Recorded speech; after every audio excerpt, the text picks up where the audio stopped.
Good morning.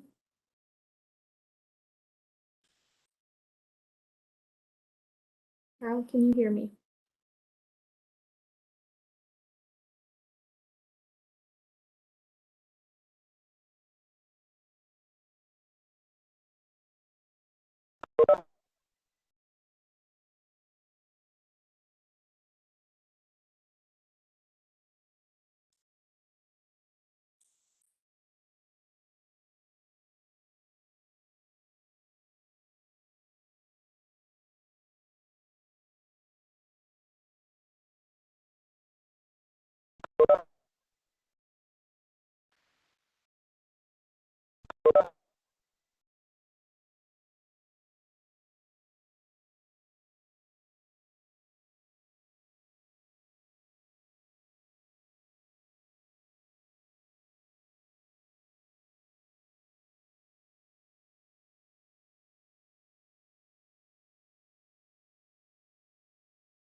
Good morning, Julie.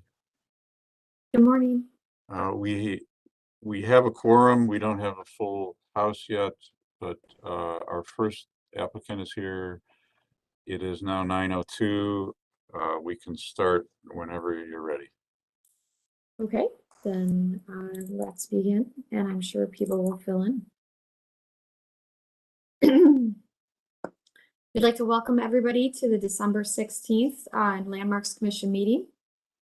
In compliance with notification requirements of Ohio's open meeting law in section 101.021 of the Codified Ordinance of Cleveland, Ohio, 1976, notice of this meeting has been publicly posted.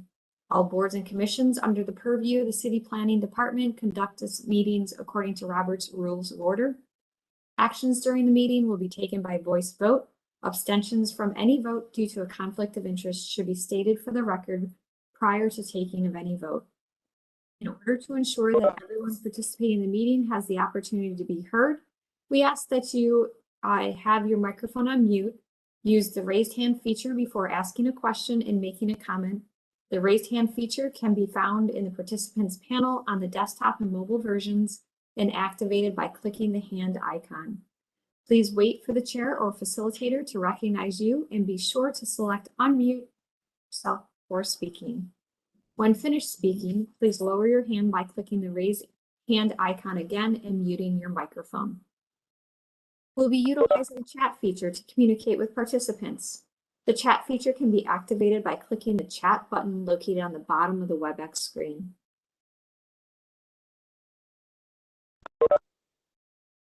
All meeting activities are being recorded via the WebEx platform. These proceedings are also being live streamed. All requests to speak on a particular matter via our website and email have been considered. We have also received email for those who have provided written comment on a particular matter. We'd like to call the December 16th, 2021 Landmark Commission meeting to order. Don, please call roll. Thank you, Madam Chair.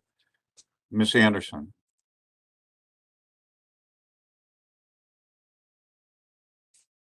Ms. Bailey. Here. Mr. Bonezzi. Here. Mr. Kalikia. Director Collier. Mr. Dreyer. Here. Councilman Jones. Mr. Strickland. Here. Mr. Tarasik. Here. Ms. Trott. Here. We are also joined today by staff member Carl Brunges, who is hosting the meeting, and Kevin Roberts from the Department of Law. Madam Chair, we have a quorum.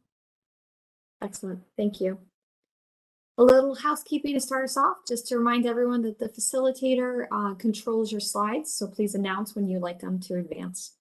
We'll start with our concept plan review. We'd like to ask the applicants to use the raise hand function, unmute your mic, announce yourself, and you're welcome to start telling us about your project. Hi, can everybody hear me okay? Yes, thank you. Okay, great. Good morning. My name is Antonia Marinucci. I am the architect on this project representing my client, Laura Bidwell, for a new single-family home construction proposal at 1466 West 29th Street in Ohio City Historic District. A little background slash context. Historically, this was a single-family home lot. As you can see through the Sanborn mapping, it is immediately south of the transformer station for those who are familiar with that institution. So it's on West 29th Street, south of Detroit and Church Avenue, and north of Clinton and Franklin Avenue. There was a house there as recent as 2011 that was lost to a fire. So we're currently, if you can go to the next slide, please, Carl. Current context, directly across the street is the, I believe it's the firehouse, the Ohio City Firehouse, that now has Rising Star Coffee. We're in like the little Hingetown nook of the neighborhood. Looking north and then looking back south across the street is the Vibrating Company building, which I believe is currently vacant. Next slide. Looking at just more of the immediate context, the transformer station is the brick 1920s structure that you see to the right when we're facing the facility or facing the lot. Right now, it's kind of the current lot is a little bit of a parklet. The Bidwell, Fred and Laura Bidwell own the transformer station, and they also own this lot, which is a separate parcel. So its current use is a little parklet. It's private property, but they allow the public to enjoy it. Next slide, please. Looking again at that site, you can kind of see that there is an existing multifamily dwelling unit to the plan south that fronts Clinton. So the existing dwelling units that you see kind of to the plan left are fronting Clinton Avenue. So there's really no immediately like adjacent, residential frontage along this little strip. And then the right building to plan right is that transformer station. Next slide. So what we're proposing is a 1,365 square foot, 1 bedroom, 1 bath, single family home that is in like kind of the workman's cottage archetype of commonly seen throughout the neighborhood. Next slide. That's looking at the proposed front elevation in context to its neighboring properties. Again, the rear of that multifamily home, which has a large driveway and parking pad behind it, the proposed single family, as well as that transformer station. Next slide. Looking elevationally, Laura, my client, wanted to have something that would fit kind of just snugly right into the context of on the workman's cottage end of the neighborhood in terms of what we see, throughout. And with a little bit more of a kind of modern statement towards the rear, which just that rear west facade has a glass wall. It's completely not visible from the street front. So the north and south sides do get some visibility given the space between the proposed house and the existing structures. Next slide, please. From a materiality standpoint, we have taken this to Block Club twice, as well as to Ohio City Design Review for concept review. So we're going with just a earth tone palette, a sagey green for the body, an off-white for the trim, a plastic bronze on the roof and windows, standing seam aluminum roof on the entire structure, as well as just a natural wood front door and a slate gray TimberTech like tongue and groove composite porching flooring on that front porch piece. Some of the feedback we had gotten from the committee on a previous iteration of the design was pertaining to the rhythm and size of the windows on this front facade, having a little bit larger or more windows on the second floor, which programmatically is a like art studio for Laura. And then also keeping the column style and porch style a little bit more modern and minimalist to help distinguish us from teetering into like the faux historic range. Is there any more, Carl? Is that the last one? Oh, that's it. So that's where we're at. Since producing this presentation, Laura and I have also been exploring using like a true metal standing seam roof, potentially in like a zinc. I'm not sure if the committee has any feedback on that, just as a concept itself before we come back for final. But we thought that was a really interesting material that would patina over time.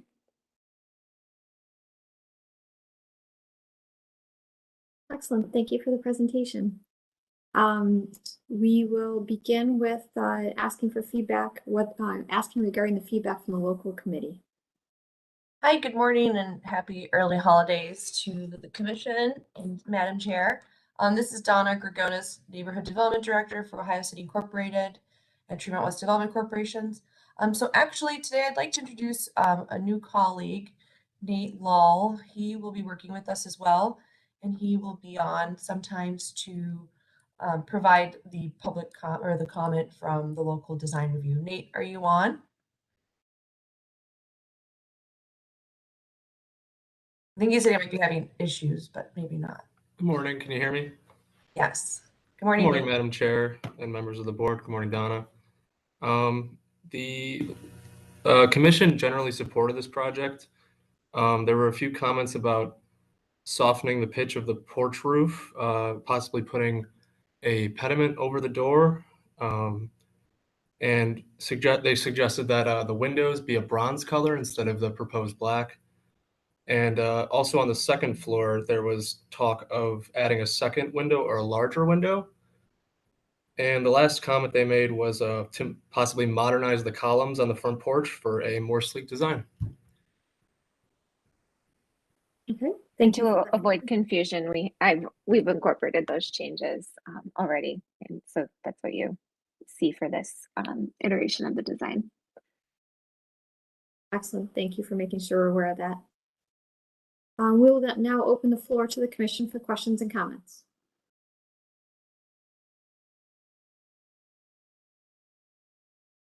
Questions or comments from the commission? Ms. Bailey? I don't have any problem with the design other than the upper floor window. I heard that the presenter was mentioning the windows at the air studio. As far as proportion and the I think it would look a little better if it was like 2 separate windows versus 1, just to make it coordination. That's my opinion. Not a larger window. And the same for the, what is that? The side south for the lower ones.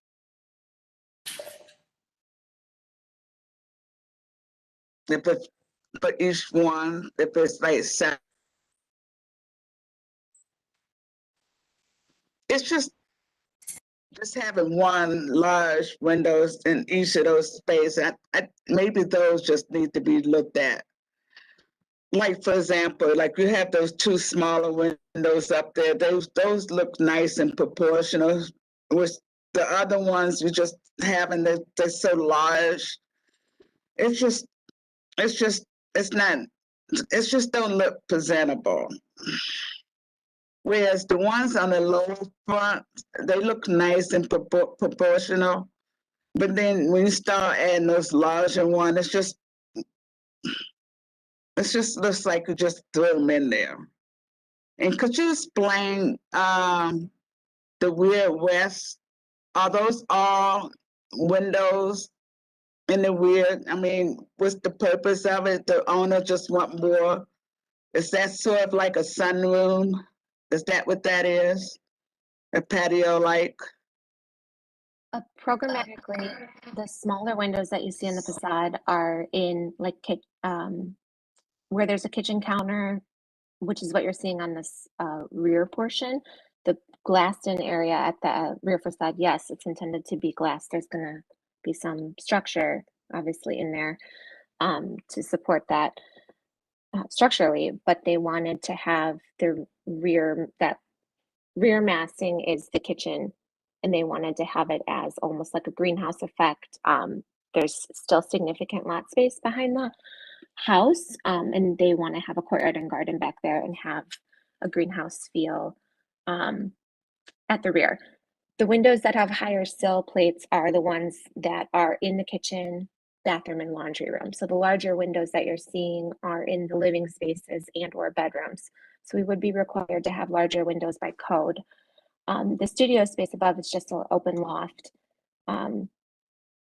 So the windows are matching like a standard 2-foot sill height and 6'8" head height on that front facade.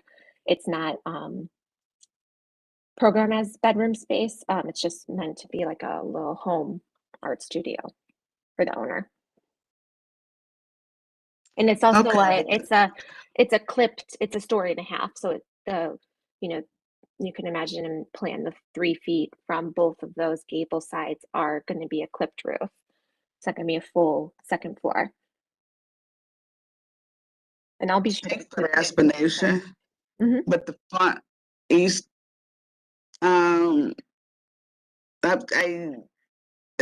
looking at having 2 separate, in my opinion, just 2 separate windows. And I feel at least that blends in with the bottom.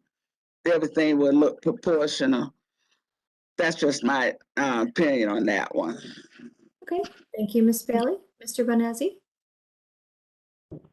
Thank you, Madam Chair. Yeah, my question was going to be that top window, and I know that I am thinking about it being a loft space, and maybe the other solution is that adding another window. Would you ever consider like shaker style shutters? Because I feel like the window feels so unadorned, or just feels so plain up at the top that it's kind of like throwing the total composition of the facade.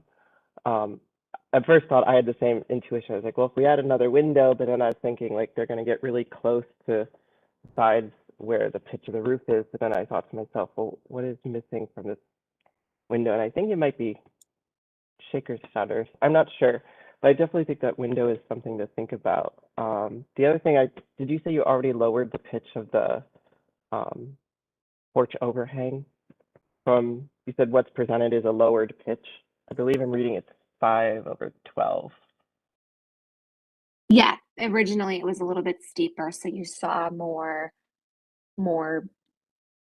standing seam from Yeah. that front facade, and we lowered it to And the 512 pitch. I truly think 5/12 is good. I think elevations always lie when it comes to pitches, because the most subtle of pitch can look enormous in an elevation at times. So I don't have a problem with the pitch. I'm happy that that got lowered. I think the only thing for me is just this front window, but otherwise it's a really, really cute house that is also with great colors. So I'm excited about that once we figure out this window. Thank you. I'm more than happy to take the shutter idea to Laura. I'm just curious, because we are trying to not teeter into faux historic, if that might be a concern, adding some like non-functional ornamentation in that sense. Like I think on my Agreed. first go, will probably just be to separate those windows and play with the proportion in relation to the roof line, so that just looks a little less centrally concentrated. But that's my only worry with the shutter. And not that I'm opposed to it. It's just, are we then teetering too far? No, and I like I always say, more options is better than less. So if you're willing to like try separating them and see how that looks, and if you separate them and you say, oh no, this looks ridiculous separated, then it's like, well, what's the other answer? I think that could be another answer, but it's always better to have more tricks up your sleeve. So, but other than that, those are my only comments. So thank you, Madam Chair. Thank you, Mr. Bonazzi. Ms. Anderson? Thank you, Madam Chair. Two comments. I agree. I think that upper windows is lacking something, and I was thinking, maybe separating them, or maybe some more interesting trim on it. I'm not really too worried about putting on shutters and mimicking, some throwback era. I think sometimes we're a little too restrained on ornamentation. I think there's nothing wrong with well applied ornamentation. My second comment, it's not really a design comment, it's more of a suggestion. My experience, or our experience, has been in the real estate industry that one bedroom houses are really tough when it comes to trying to get appraisal values, because the appraisers have to compare the homes to other one bedroom houses that have sold. And there are a few, but they're not very many, and they don't often come on the market. So you don't have that comparison required to establish the value. So my suggestion is, I don't know if there's a way to create an 80 square foot office or something that you could call a second bedroom. I just think it'll eliminate a lot of headaches in the future if you do that. That's a great suggestion. I think that as long as we can provide at least one egress window into that studio loft space, that could qualify as the second bedroom. I'm not sure that my client has appraisal concerns with this property in terms of their financing of the property, but certainly future, use and potential resale far down the line might be a great consideration for that. Right, they may not have a concern, but the subsequent buyer of this house, might be decades down the road, but still at some point they're gonna sell it. And it's been an issue, as long as I can remember, and I've been around for a while. You know, the standards for bedrooms, they have to be kind of private. They have to have a window, they have to be a minimum of, I think, 80 square feet. So that's my comments on that. Thank you, Ms. Anderson.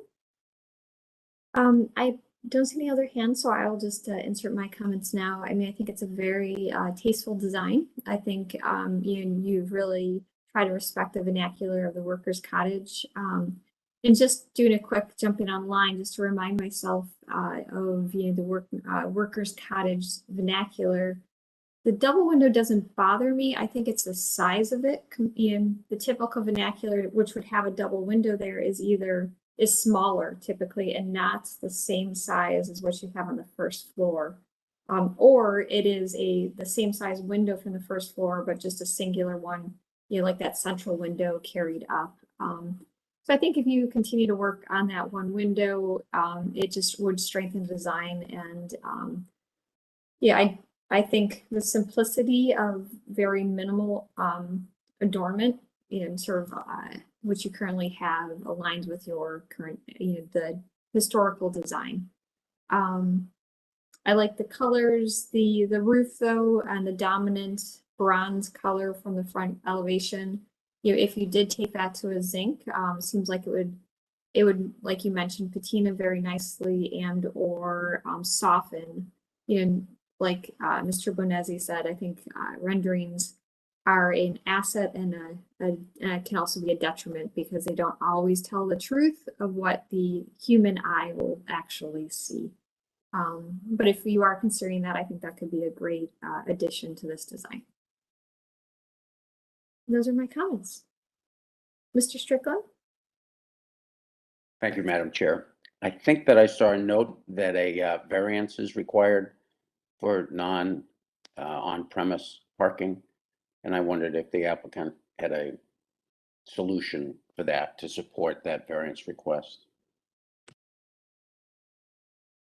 The variance request would be that we aren't providing an off-street parking space for a single-family residence. To do so, we'd have to provide a curb cut on West 29th Street, which there was historically, but my client does not desire an off-street parking space, so we're kind of netting out in that we would be taking away a street parking space to create a curb cut, whereas here we don't need one. And also Laura's primary residence is in the Spaces Gallery, which is about half a block away, so she herself isn't concerned about parking because she won't be driving there.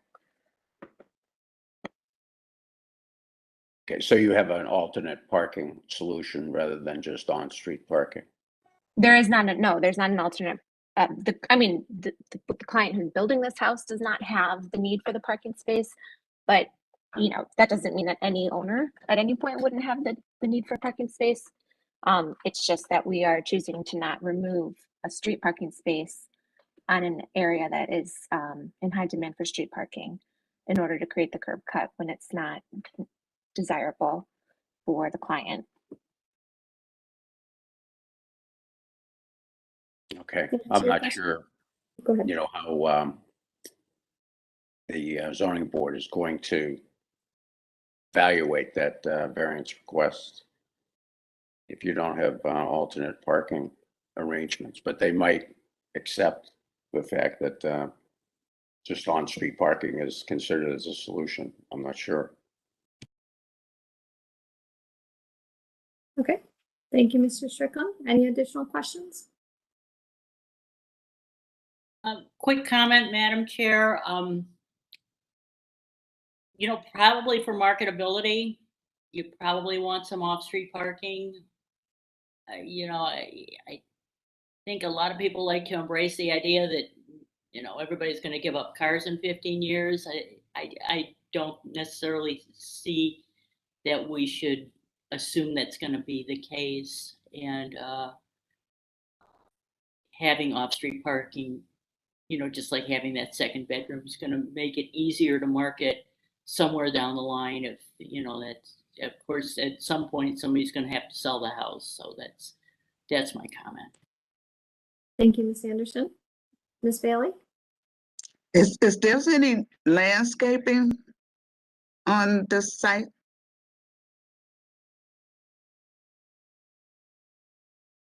There is currently landscaping. Majority of the trees on the property are going to be retained. And there are, I think, 3 maple trees towards the front of the property that will need to be removed in order to construct anything. But the lot has, I think, another 3 maples as well as a small grove of birch trees that would line the rear of the property. And then you can see that there is a gravel and shrubbery bed that hugs the transformer station that will be retained between the properties. We're choosing to align the property a little bit more to the south so that we can maintain kind of a retention area between the new construction and the transformer station for stormwater diversion. And I'm assuming you'll bring that landscape plan with you when you come back for your certificate of appropriateness, correct? Yes. That would be wonderful. Other questions or comments from the commission?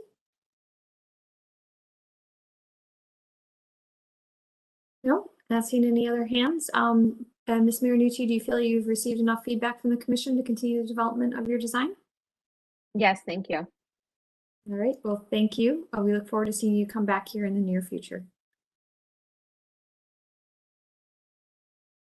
That concludes our concept plan review. We'll now move on to our certificates of appropriateness. We'll begin with our first applicant located at the excuse me, Detroit Chateau, located at 7916-22 Detroit Avenue.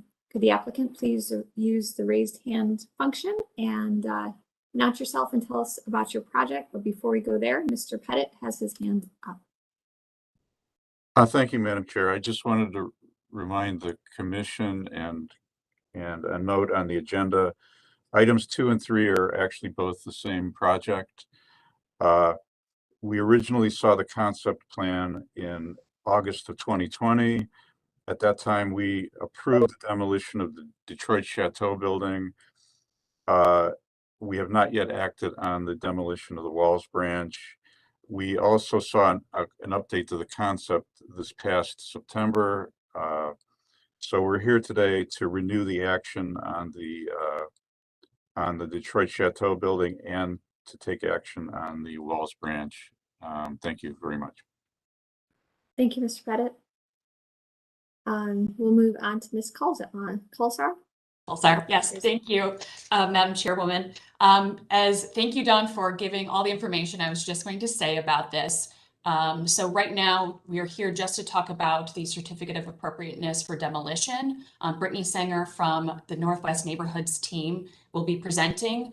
For sake of time, I will let everyone know that this presentation is not really much different. Nothing has really changed in our argument for demolition since we presented this. So if for sake of time you'd like us to skip over some of this, please let us know. And Brittany will kind of take it from here. So before we begin, just to clarify, so are you seeking approval of the design, or you're not seeking approval? So the first, I'm just, okay, so both of these are for demolition only, and basically it's concept that we're just continuing to see. Okay, thank you. And we hope right now to plan to come back for a certificate of appropriateness for the design. It likely will be in late January, early February. Perfect. Thank you. Sorry, I didn't understand the first time you said that. You said it loud and clear. The second time. Thank you. Mr. Pettit, before they begin, you had something else to add?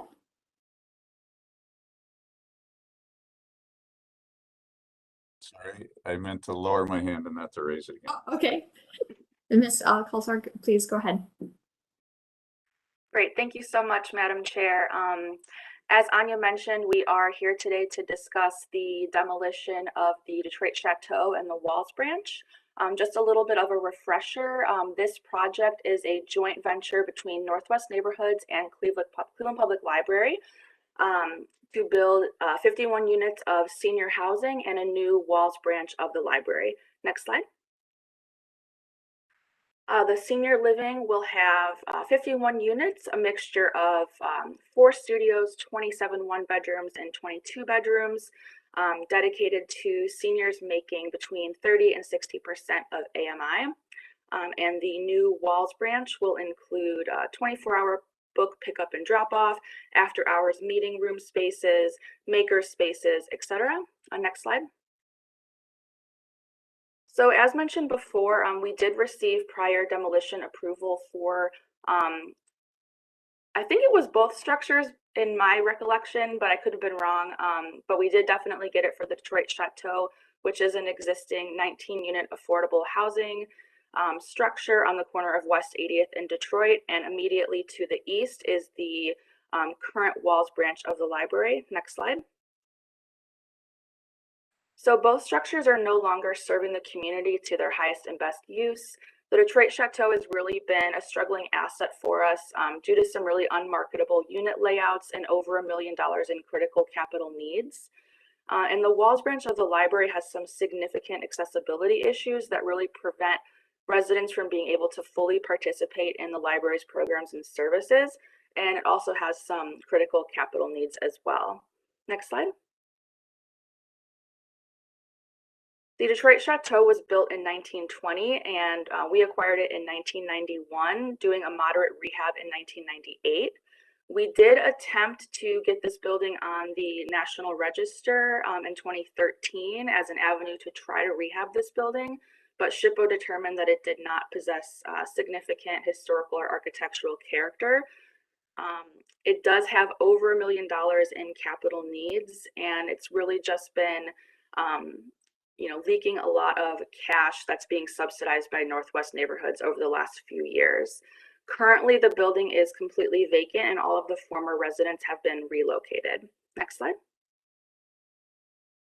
Here are some photos of the current conditions of the Detroit Chateau, some exterior photos showing the front as well as some pavement cracking in the back parking lot. Next slide. Here are some interior current condition photos. Madam really Chair, Madam Chair, this is Bob Strickland. We've already approved demolition of this structure. So I would say we could just skip this portion of the presentation if all my fellow commissioners agree. So moving on to the Walls branch. This branch was built in 1967. And as mentioned before, so this building has a lot of accessibility issues because it's built into the side of a hill. So the restrooms can only be accessed if a person goes outside, down the parking ramp, and in through the back of the building. So the library really identified through their community vision plan and facilities master plan that this branch really needs to be redone to eliminate those challenges. Next slide. Here are some photos of the current conditions of the Walls branch. Next slide. This slide shows the Sanborn map. Next slide. Here's an aerial view of the project site. So again, we're looking at right on the corner of Detroit Avenue and West 80th. Next slide. An additional aerial photo of the project site. Next slide. Some site context photos of the project site from the north, east, and west. Next slide. Additional site context photos showing some structures in the immediate area of the project site. I believe for those who were at the site visit last year, you should remember some of these structures. Next slide. Another aerial of the project site. Next slide. All right, this slide shows the current site plan. Again, the senior housing is going to be 51 units, 55,000 square feet, and the library will be 10,300 square feet with 33 parking spaces. Next slide. Here's a massing diagram of the proposed future building. Next slide. And the colorations on this slide show the differentiation between the library and the senior housing. Next slide. Here's a rendering of the current proposed new building. Next slide. And just a little bit on the timeline for this. So we are not, if approved, we would not be demolishing the Detroit Chateau until after our environmental review is complete with the city, which at this point in time isn't until likely February. And the library, if approved, would be staying open as long as possible until our construction start date in next June. So the two demolition timelines would not be happening at the same time. That's all we have. Okay, thank you for that presentation. We'll begin with asking for feedback from the local design review committee.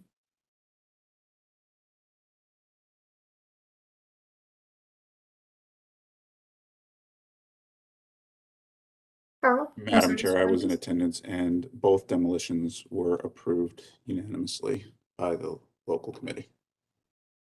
Thank you, Mr. Brunges. We'll move on to then questions and comments from the commission.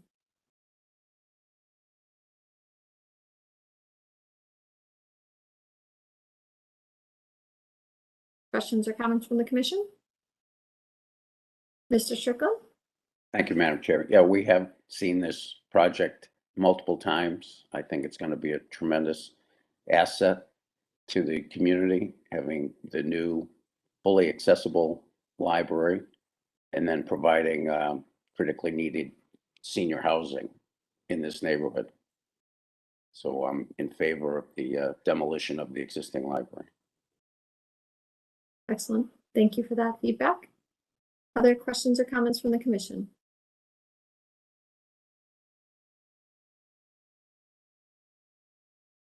I will echo what you said, Mr. Strickland. I think as you've discussed when we've seen this in the past, I think this will be a great addition, to the neighborhood and much needed, sort of anchor facility in the area also.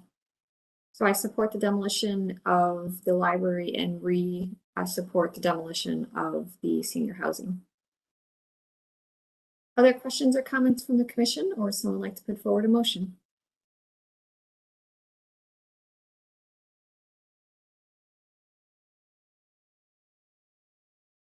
Mr. Strickland?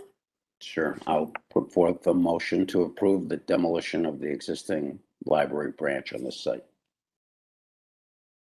And we'll act on these separately, so we'll stay on the library branch. And Ms. Bailey, could you repeat your comment? Your second? Oh, I was going to second. Thank you, Ms. Bailey. Further discussion? All right, Mr. Pettit, please call roll and announce the results. Ms. Anderson, Yes. Ms. Bailey, Yes. Mr. Bonezzi, Yes. Mr. Dryer, Yes. Mr. Strickland, Yes. Mr. Tarasik, Yes. Ms. Trout. Yes. The motion passes unanimously. Okay, By thank the way, you. this is John Carlo. I'm present. Thank you. I missed you at the beginning. That's okay. What's your vote? Yes. Thank you. Now it's unanimous.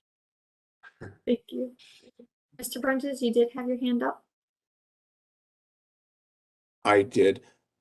Because it's been over a year since the certificate of appropriateness for the demolition of the Detroit Chateau, we will have to renew that one as well. So we would need a motion for that. Excellent. I was going to get there next, so thank you for the reminder for everyone. Mr. Bonezzi?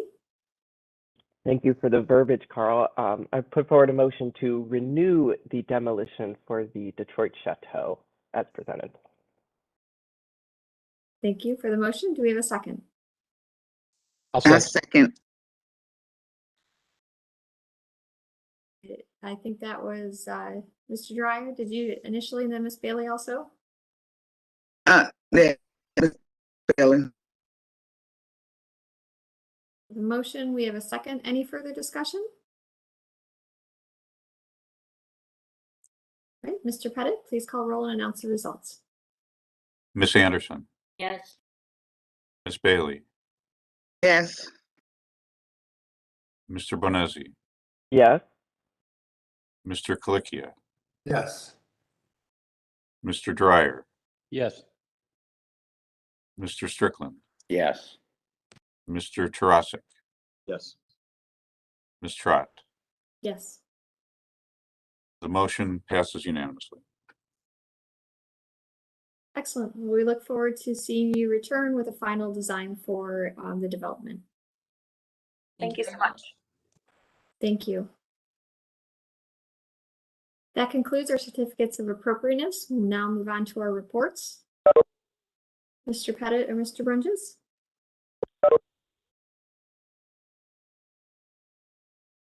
Madam Chair, I just want to point out that this is just a report today. We're not going to take any action. I do think we should give feedback on the various options. We've been working for several months with the Division of Engineering and Construction to come up with a solution for the Hessler Wood Court block pavement, which is in serious need of repair and restoration. You know, and they've worked a lot at looking at various options for repairing the street. And Frank Keel is here from the Division of Engineering and Construction to report on the work they've done and to present their preferred option to us.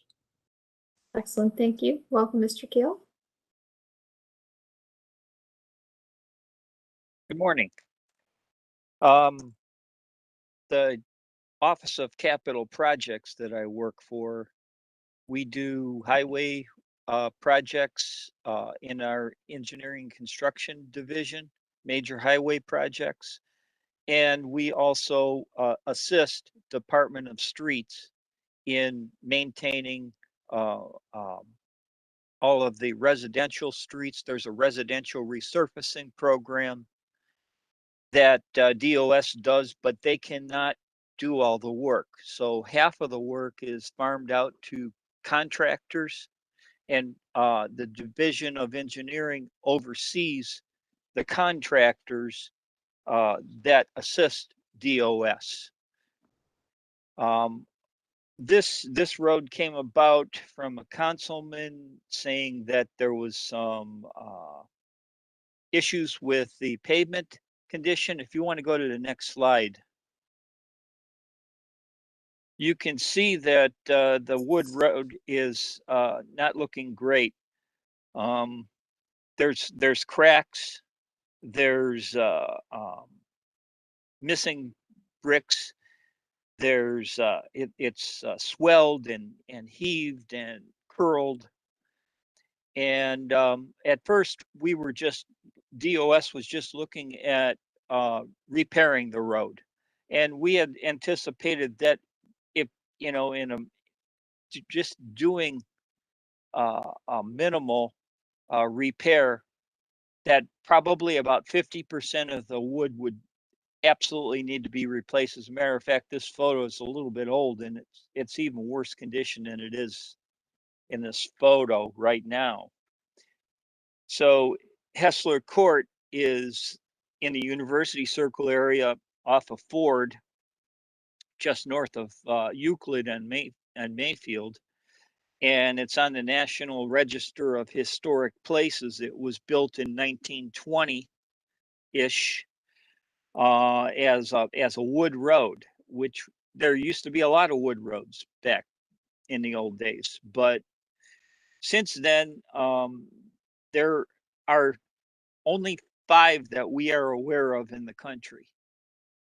And this is one of them. This is a one-way court with on-street parking allowed, and it's approximately 300 feet long by 18 feet wide. And the Landmarks Commission had dedicated this as in November of 1975 as a city historic structure. The National Register was even before that. So you know, some of the cities around, they have like put asphalt over them, and they've some of them they replaced with, you know, bricks. And so we were just going to replace all of this with bricks at one point, or resurface it. But then, you know, we started looking at it. The wood bricks that are out there they're tight joint, full size, 3.5 by 7.5 by 3.5 inch thick southern pine soaked in creosote, glued onto the existing concrete base. Concrete base under the wood pavers appears to be in excellent condition. Approximately half of the wood pavers are deteriorated to a point where they're not salvageable. The remaining half are old and in various degrees of deterioration. Capital Projects studied this, and it was discovered there was a lack of a drainage system for these wood pavers. The wood pavers just sit on top of concrete, and so there's water seeps down into it, and they originally were glued onto the concrete, and the water seepage down in there loosened them up, and now when it rains, the whole wood road floats. So and yeah, as you can see, the wood continues to swell and crack, and the moisture is just tears it up. And the tight fitting joints don't allow for expansion of the wood pavers. Consequently, that shortens the service life of these, and just makes it difficult to keep this up. So we actually started with, you know, a couple options, like I said, and we actually ended up looking at 8 different options. And the first option, of course, was to just repair the road. That was going to be expensive. It was going to be a lot of money just to repair it. So we started looking at it and said, geez, even if we repair it, we're going to have a lot of old wood in there. So let's look at replacing all of the wood with new wood. Well, we talked to the original supplier, and they don't make those bricks anymore out of pine. So we started looking at some other options for replacing all of the bricks. So if you skip down to, I'll say page 16. This report was prepared for the mayor's office. So, you know, the exhibits I have here include all the text. So I'm not going to show all of that. Continue on down. More.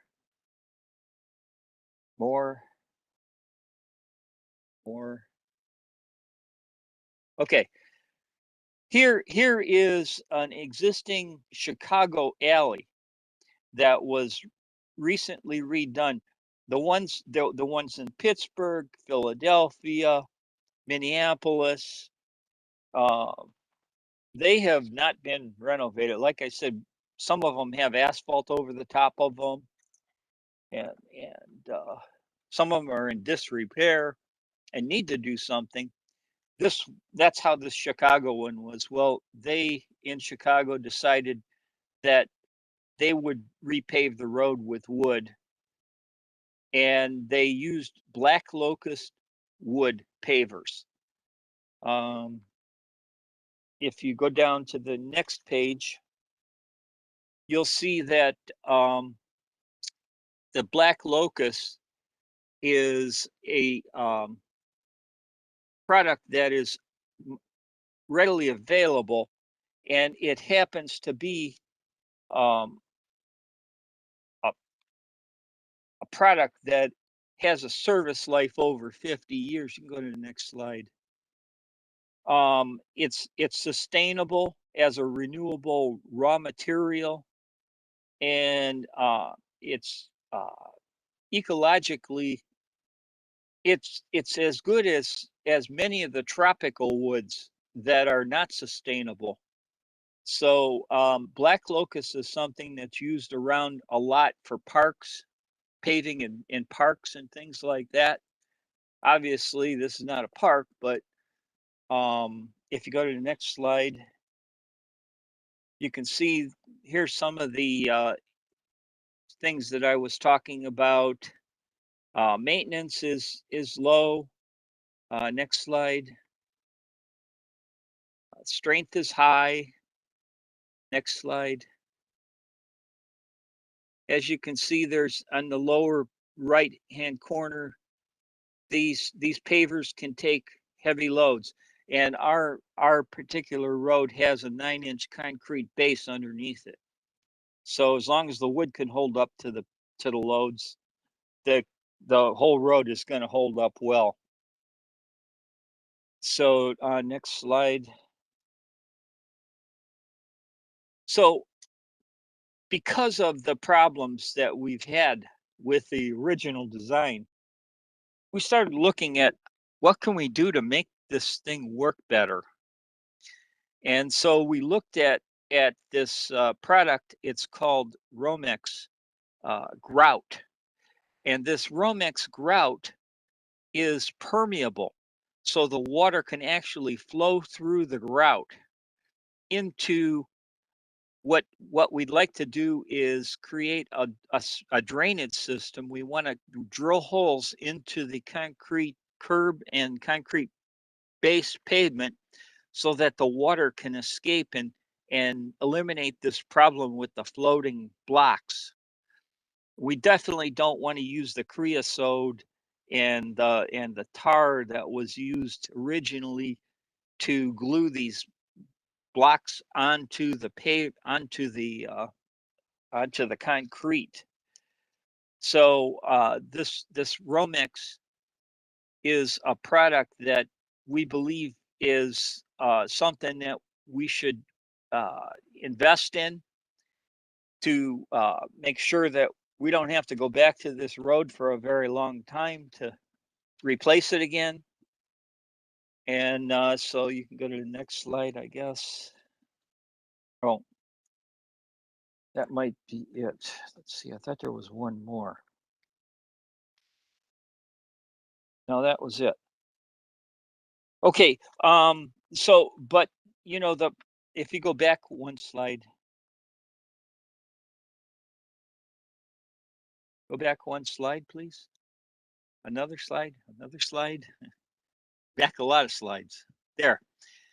You'll see that the product that they sell these days is more like patio blocks. It's 4x4 rather than 4x8. So one of the options we looked at was 4x4. And we said, well, that doesn't really go with the character of the original. And so what we thought we'd do was take 2 of these wood blocks and not have a joint in between 2 of the wood blocks so that they would appear to look like a 4x8 brick, and then have the Romex grout around those 4x8 patterned blocks. And that would give the original appearance, and we would use the staggering bond that is originally out there right now, so that the character in that way would also be maintained. So we looked at, one of the options was having the Department of Streets do this, but we felt that they did not have the manpower or expertise to do this work. And the cost was not significantly better, even if we did have them do it. So we're probably we're gonna hire a contractor. The Chief Brown had approved in concept this project, and a decision memo has been written to the administration requesting the money for 560. I think we asked for 600, over 650,000, I believe, to get this done. If this was done back, 30 years ago, it would have been like 60,000, but now it's 600,000 to do this work. So it's amazing how much things have changed money-wise on this. We can do a regular street for 60,000, and this is going to cost 600,000. So, we're trying to maintain the character of this road and maintain the status of as a place of historic notability. So with that, I will ask what comments you may have. Thank you for the presentation on what your plan is for this area. I will ask Mr. Pettit, is there anyone in attendance that we need to hear from before we open the floor to the commission? Madam Chair, I just wanted to let the commission know that we invited 2 members of the Hessler Road Neighborhood Association to the meeting today. I believe Janice Cogger and Laura Siraki are here. We've also invited Elise Yablonsky from University Circle Incorporated to the meeting. One thing I just want to point out, and Frank, if you can clarify this, the court has already been repaired. It's already been repaired temporarily. Is that correct? Well, there's some potholes, so we had to use whatever we could to repair it, and that was using bricks for the potholes, regular masonry bricks. And thank you. And the assumption is that this work would be done in the spring. That's correct, assuming you get the funding. We have, I believe we will have. Well, I can't say we definitely get the funding because there's going to be a change of administration. I know the neighborhood is for it, the councilman's for it. Our Department of Streets is for it. I'm sure Landmarks would be for it. It's just a matter of if we get the money or not. That's one thing. The other thing is working for the city of Cleveland, we have a fairly laborious process of getting from, yeah, we have the money to the point where there's actually somebody digging in the road. So I would tend to think that it would be more towards the middle of summer that we're looking at, if things go well.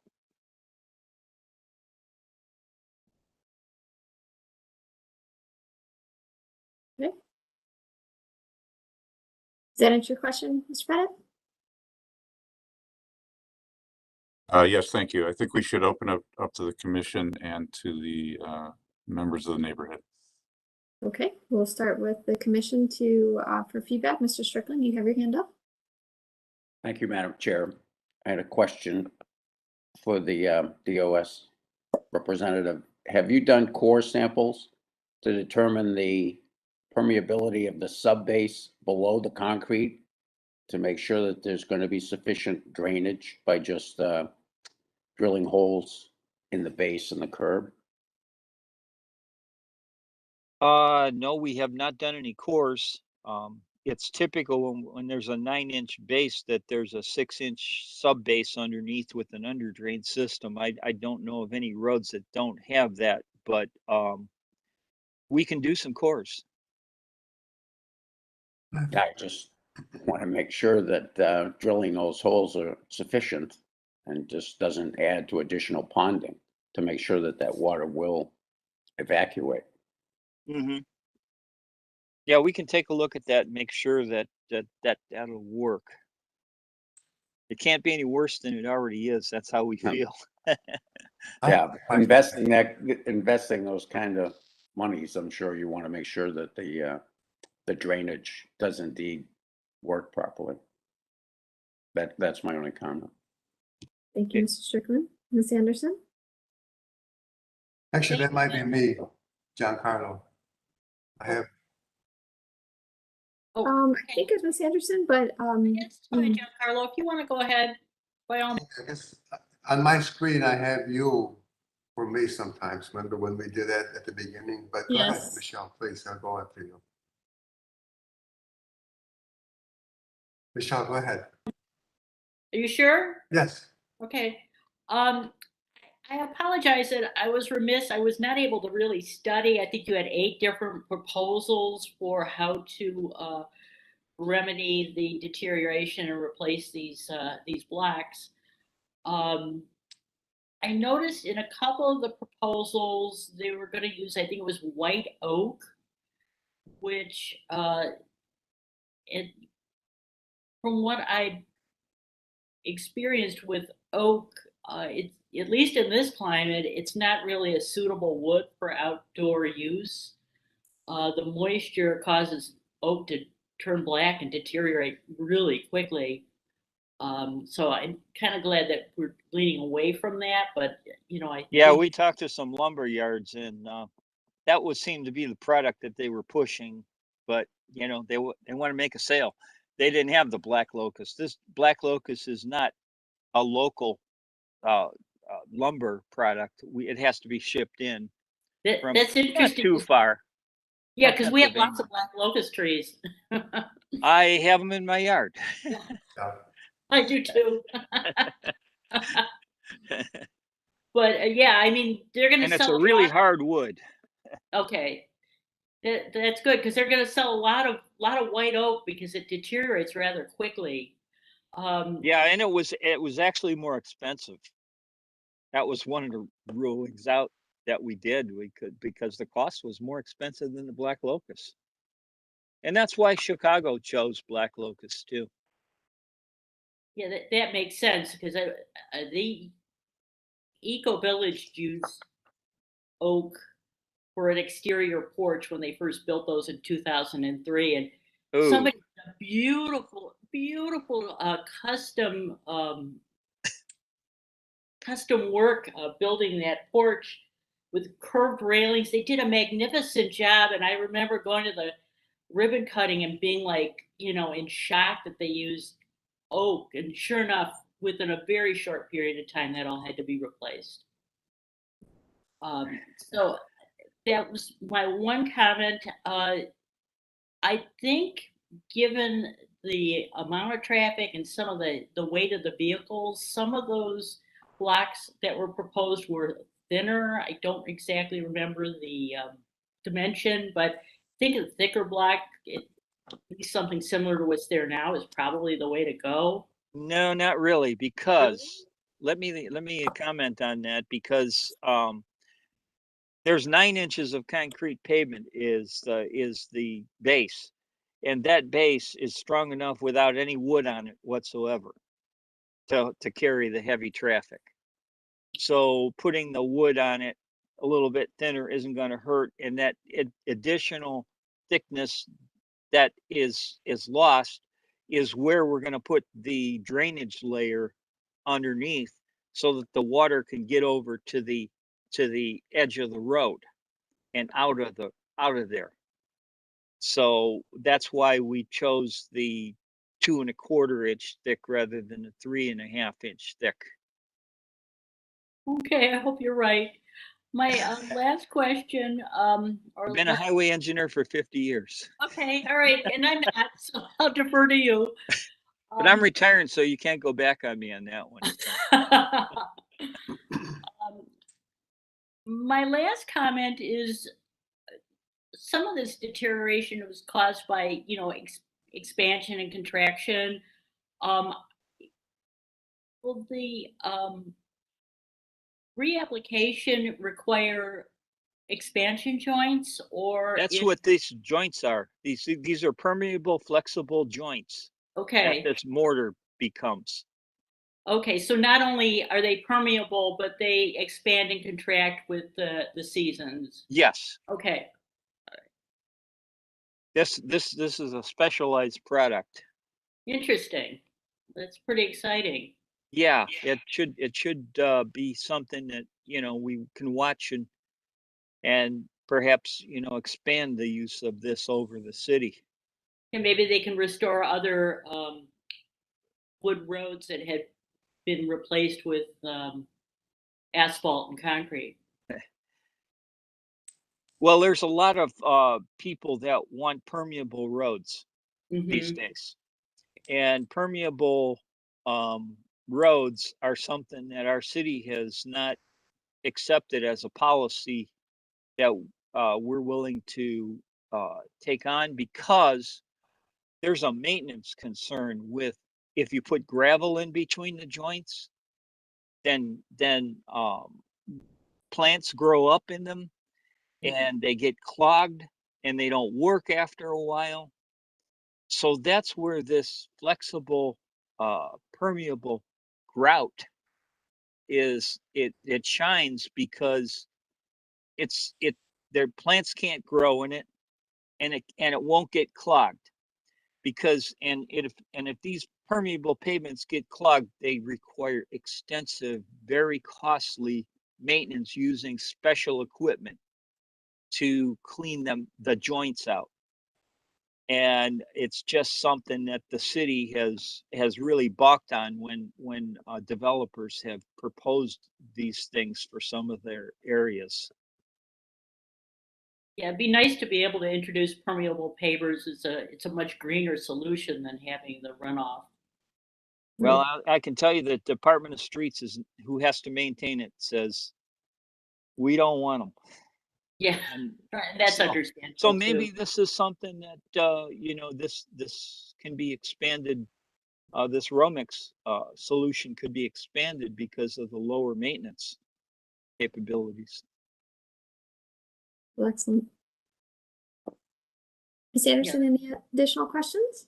No, that should do it. All right, thank you, Ms. Anderson. Giancarlo, you had some questions yourself? Yes, thank you. One is I'd like to say that when I was deep plowing for my vineyard in Madison, Ohio, we found large chunks of black locust that had been probably buried for 50, 60 years. And for about a ½ inch of rot around the edges, it was perfectly hard, and I've carved about 20 or 30 pieces. It's an amazing, highly resistant wood. So that's sure is. Choice for it. And Ohio has we have some very large mills in eastern Ohio that actually process it.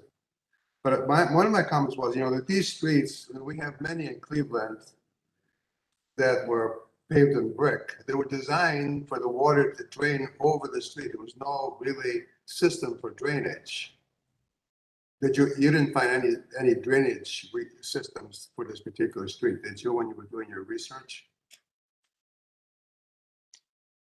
No, typically if you have a concrete base under there, there's going to be a layer of gravel underneath the concrete base with under drains on each side. Yeah. But we have not investigated that to be sure of that. And So that's it's actually one of the comments was that we should look a little bit further. Well, they were designed to be what we're talking about is going to work.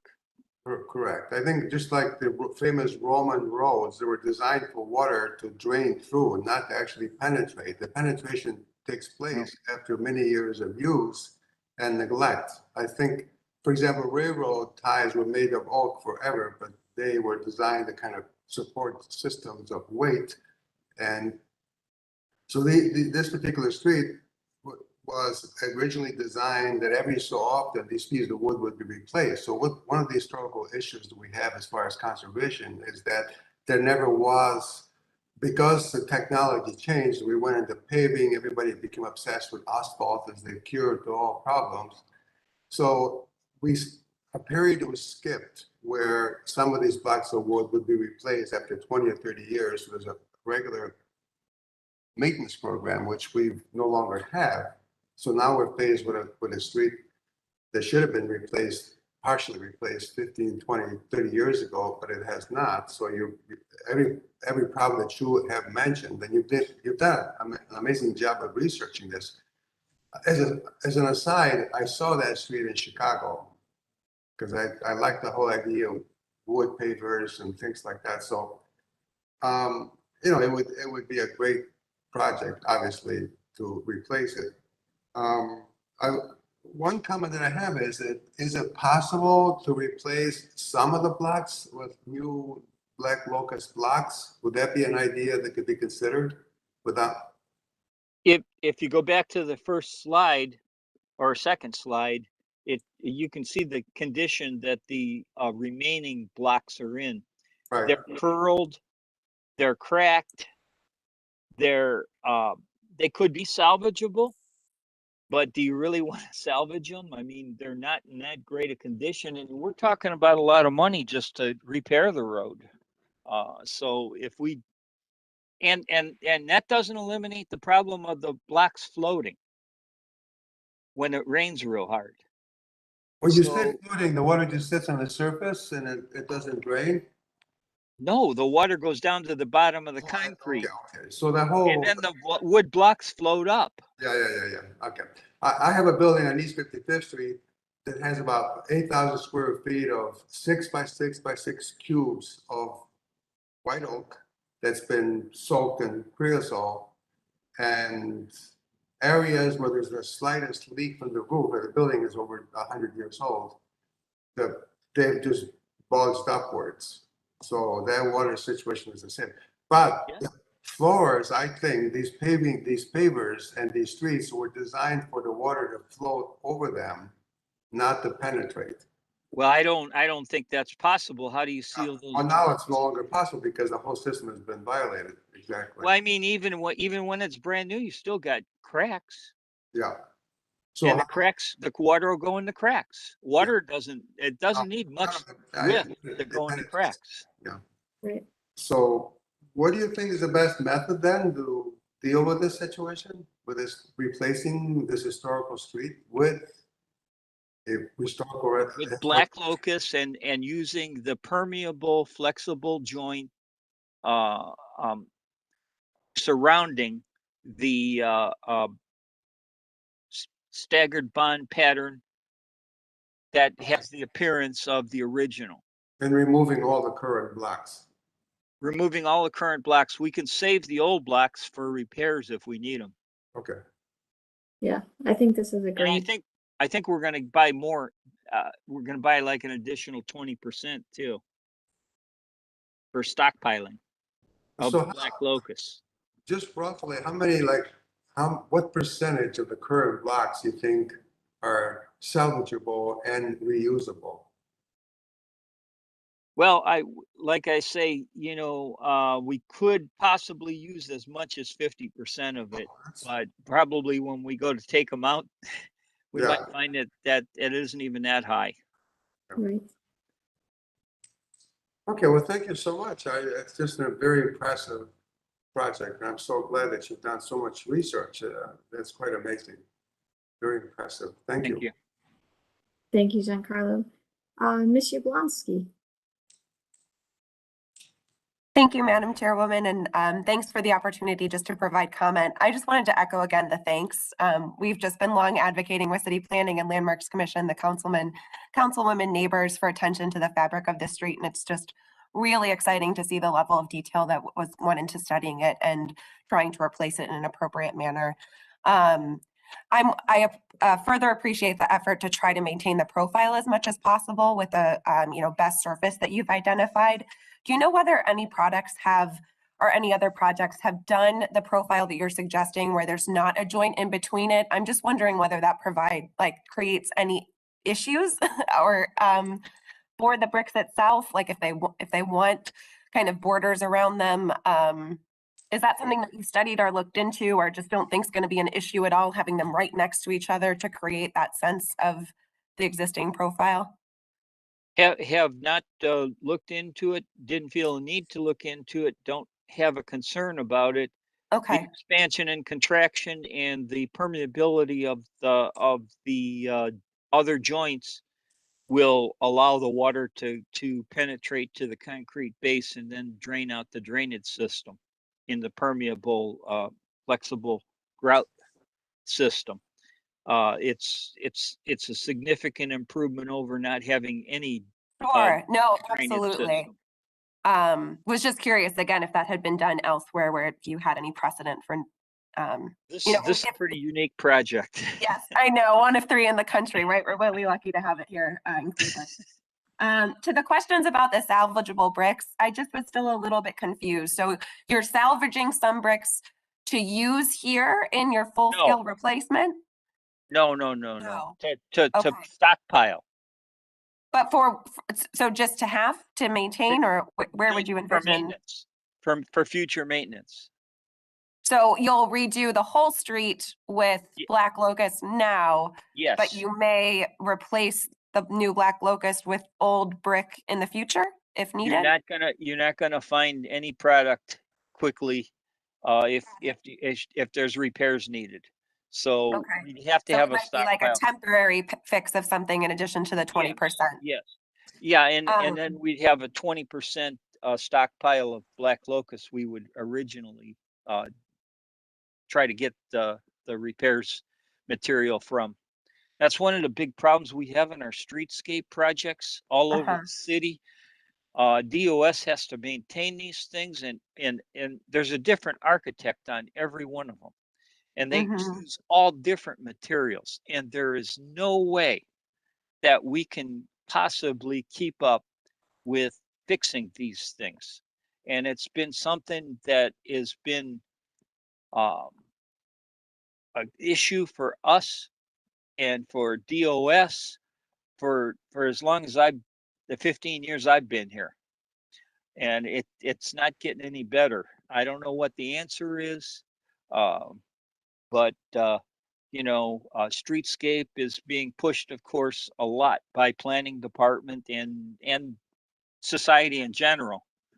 And so we've tried to come up with some standards for streetscape and tried to deal with it, like for instance, use one type of color for crosswalks, stamp crosswalks and things like that, rather than 10 different colors. Because a utility company, the day after we put it in, comes ripping right through it.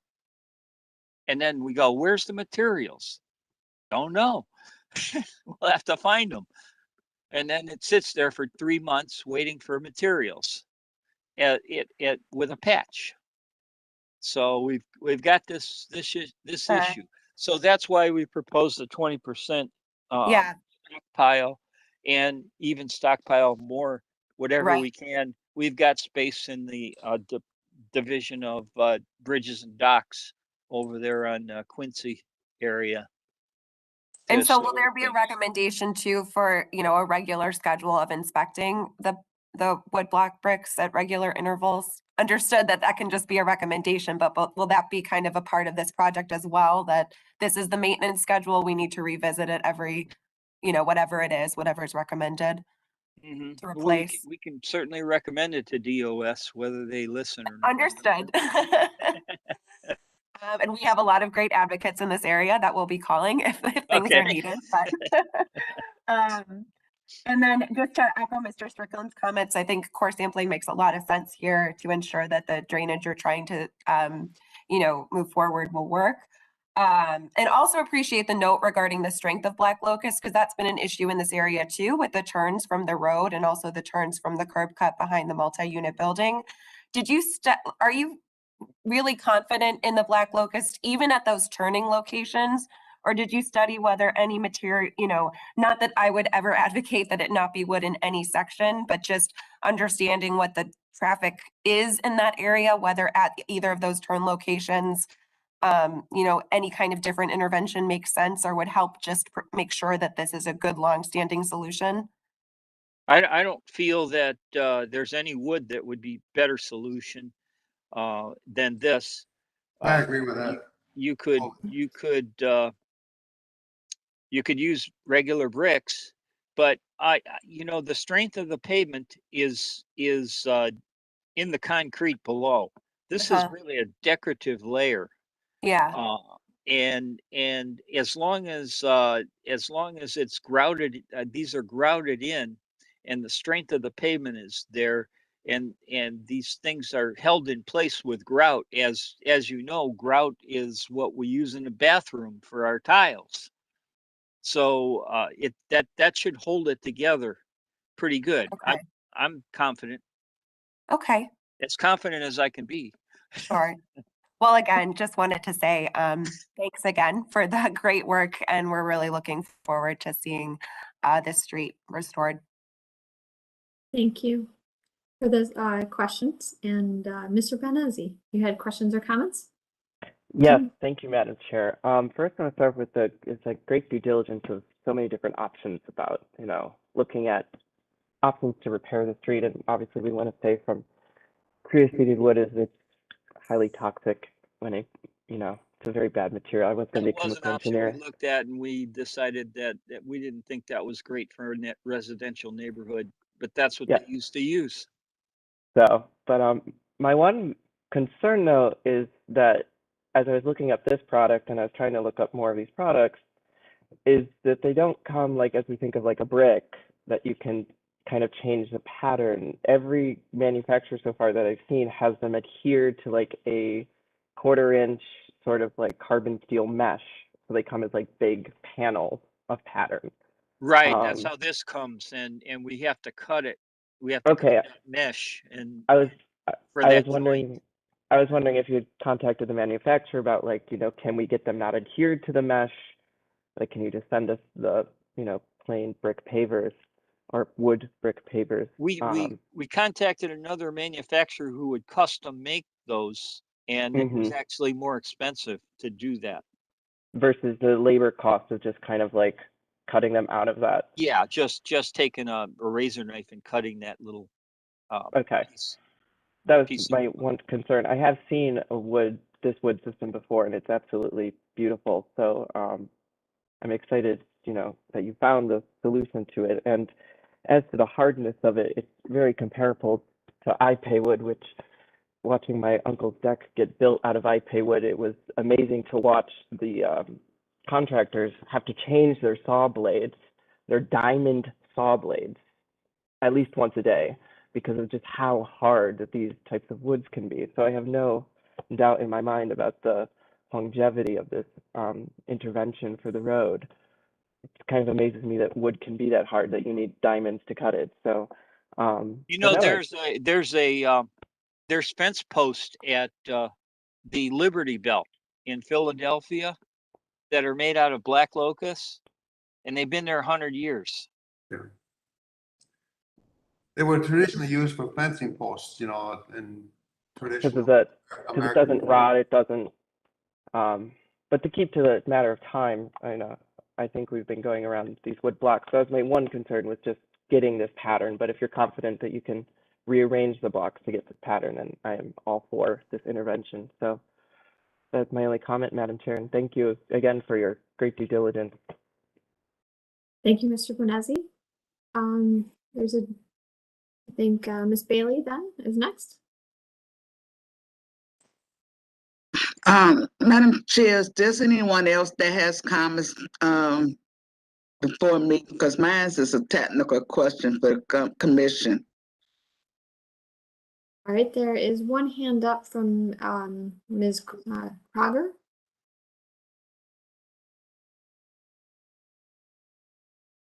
Unmute. Having trouble. Yes. My name is Janice Cogger. I'm a 34-year resident of Hessler Road. And I want to thank Mr. Keel. You did an amazing job. But we only saw it yesterday. So it's hard to respond. We are more than thankful for the efforts that were made this summer to repair the brick street, and even the temporary repairs on the wood brick street are a real relief with winter approaching and worrying about tires going over the bricks that were just everywhere. There are some other considerations, though, just off the top of my head, and we want to look at this and consider how it affects our National Register standing. But there are some other considerations I think that the Landmarks Commission needs to be aware of. Actually, the wood brick street held up well until two things. Abutting property owners started using river rocks for landscaping without putting any kind of lip on to keep the river rocks within their area of their yards. And in fact, the river rocks constantly migrate onto the sidewalks and into the road. And a lot of the damage has occurred since the beginning of the use of the river rocks, because cars driving over the river rocks is part of what has led to the river rocks then go into the wood surface and has led to the deterioration of the wood brick street. And in terms of Ms. Yablonsky's question, part of the damage behind the multi-unit building, the townhouses, was that was always a gravel lot. And the gravel too would migrate out into the road. And it was that constant wear over the rocks and over the gravel that has caused a lot of the deterioration on the street that needs to be considered.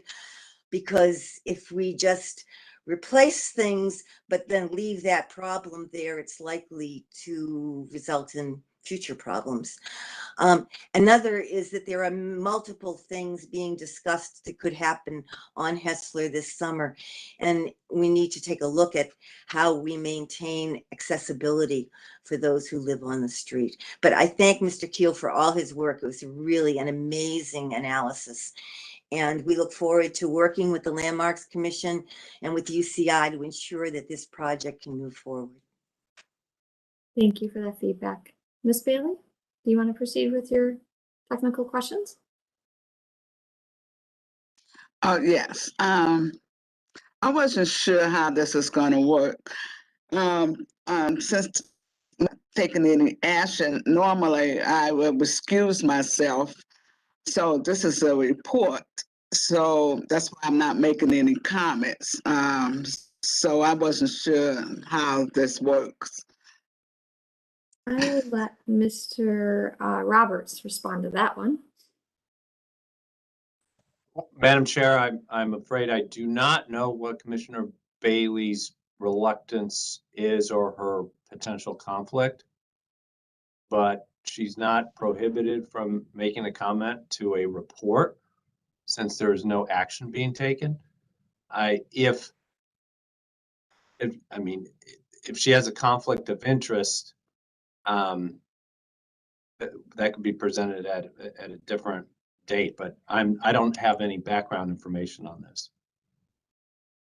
Well, I'll just not make no comments, but I do have a conflict. So, but I'll just choose not to make no comment, but thanks. All right, thank you, Ms. Bailey. I think, I'm going to insert my comments, and I see Laura C, that we can go to next. I mean, I think this is I think it's been echo much of what has been said. I think you've done a thorough investigation and tried to work with the neighborhood to re-establish, this assets to not only the neighborhood, to Cleveland. So thank you for all of the due diligence and trying to find the right product. Look forward to it being installed, whether it's in the spring or the summer. I think, it is wonderful that we've done the correct due diligence and looking for the correct products for this. And no product is perfect, and no products now aren't what they were in the past. So, based on the feedback from the neighborhood, I think it's really working with the what the city can control within the road, and then working with your neighbors to control what is out of the control of the cities. If that's river rock or gravel. You know, we look forward to your, you know, neighborhood group, which seems to be so strong, really taking the reins on those things that are beyond the city's control. So it's a great partnership to take this new, you know, work that will be done here shortly and maintain it for the next 100 years. Laura C., do you have some any remaining comments? Yeah, thank you. Thank you for inviting us to the meeting today. It's nice to be able to comment here. And thank you, Mr. Keel, for all your work. I know I got a chance to meet some of the workers from Capital Projects when they were out and discuss some of our concerns, and they were just lovely to talk to.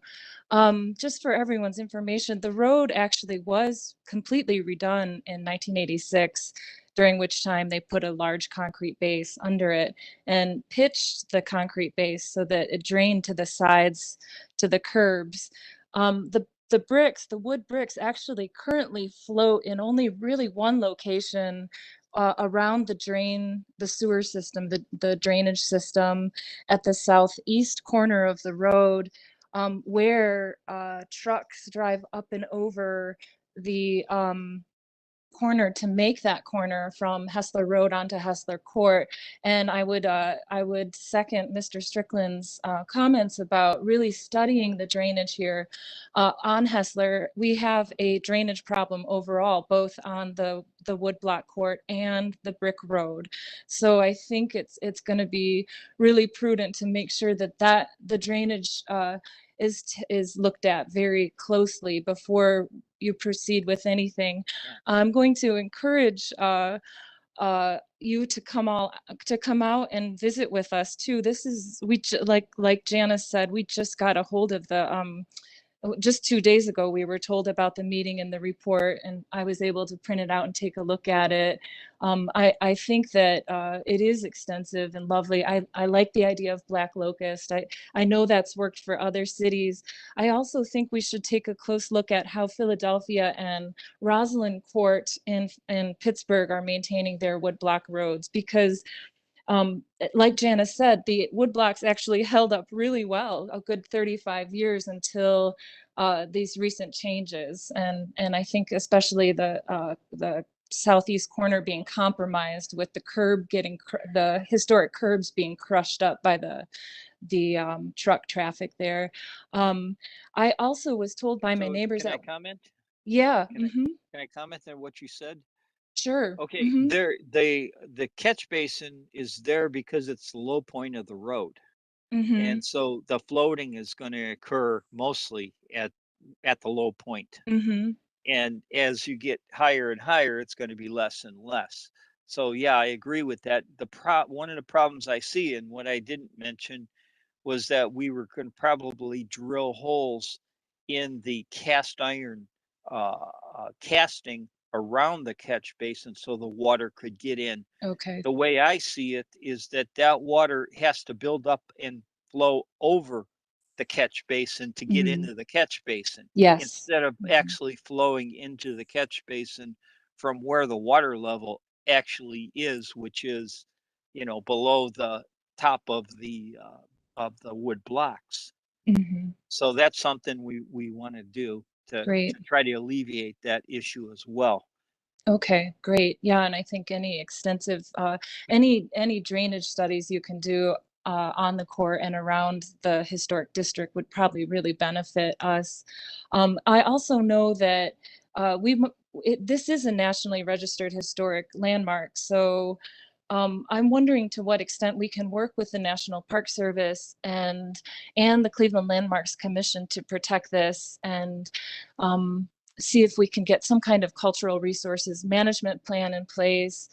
And I'm going to encourage that this restoration be done to be visibly the same and have minimal material removed, although I understand you've already addressed the limitations of that. But those are my comments for now, and I think strong community participation is going to be important here, because we've cared for this district for so long. And I actually have a neighbor who I spoke with last night about this, who walks this court several times a day for the past 10 years because he lives at the end of the court and he works at an institution at the Cleveland Institute of Music. So he's intimate with the court and will regularly walk by and push blocks that get dislodged back in place, and he's sort of the steward of the court. So I would really hope to be able to include more of the residents and yeah, as we move forward. So thank you very much for your But time. I would like to say that the existing creosoted softwood was not a good choice to begin with, and the black locust will be a vast improvement. And Yeah, so that's right. therefore salvaging the old and using it is not a good solution to me. You know, one of the things that will increase the lifespan of the road is making sure that the court has some protective measures in place. And I know in other cities they restrict certain kinds of traffic on the roads. At one time, we had our ambassador of Hessler. Her name was Donna Pratt. Some of you knew her as Pitter Pratt. She would literally throw herself in front of salt trucks and insist that they did not salt that road. And so, you know, that I think there are things that probably it's incumbent upon all of us to make sure that we protect the National Registered Historic Landmark and put certain measures in place like that to protect it, like other cities do. Will there be minutes to this meeting? Are there minutes to this meeting? Yes, go ahead, Mr. Pettit. Yes, we will draft the minutes as soon as we can. Okay. What I want to do is I want to give make sure that Department of Streets, Department of Public Works has these minutes as well as our report. Good. This was put on the agenda today as a report, mostly because we just saw this, a week or so ago ourselves. I think it's a great plan. I commend your department for taking on this really important historic resource in the city of Cleveland. So we're not going to take any action today, but I do think it's appropriate for us, and I think you've heard it all the testimony today, to make it clear to your division and the city administration that we care about this street. I think we support the work you've done to explore the options and as well as the preferred option.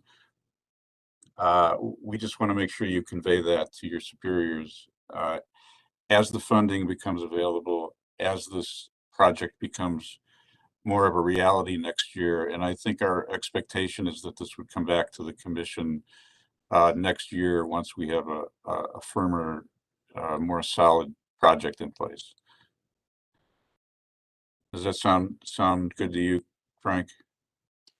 Sure. Like I say, I really, we are a consultant to the Department of Streets. So what I need to do is make sure that they understand all of what you guys are looking at, and the residents as well.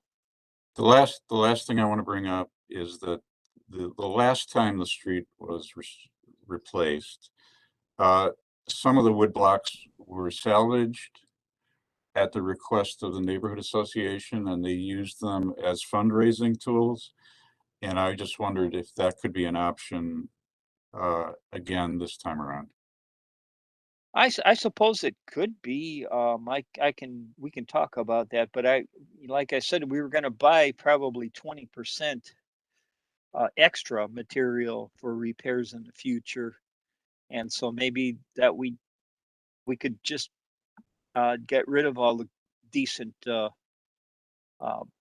remaining creosoted pine blocks. And I'm just assuming that they would want them. I don't know that for a fact yet, but that might be an option to consider next year. Could look at that for Yeah. sure. Okay, thank you. Absolutely. The ones that may not be appropriate for reinstallation would be probably appropriate for fundraising. There's obviously all of that, opportunity too. So I wanted to thank you for such a thorough report, and thank you for everyone's comments and questions related to this project. And we look forward to this moving forward with the full support of the Landmarks Commission.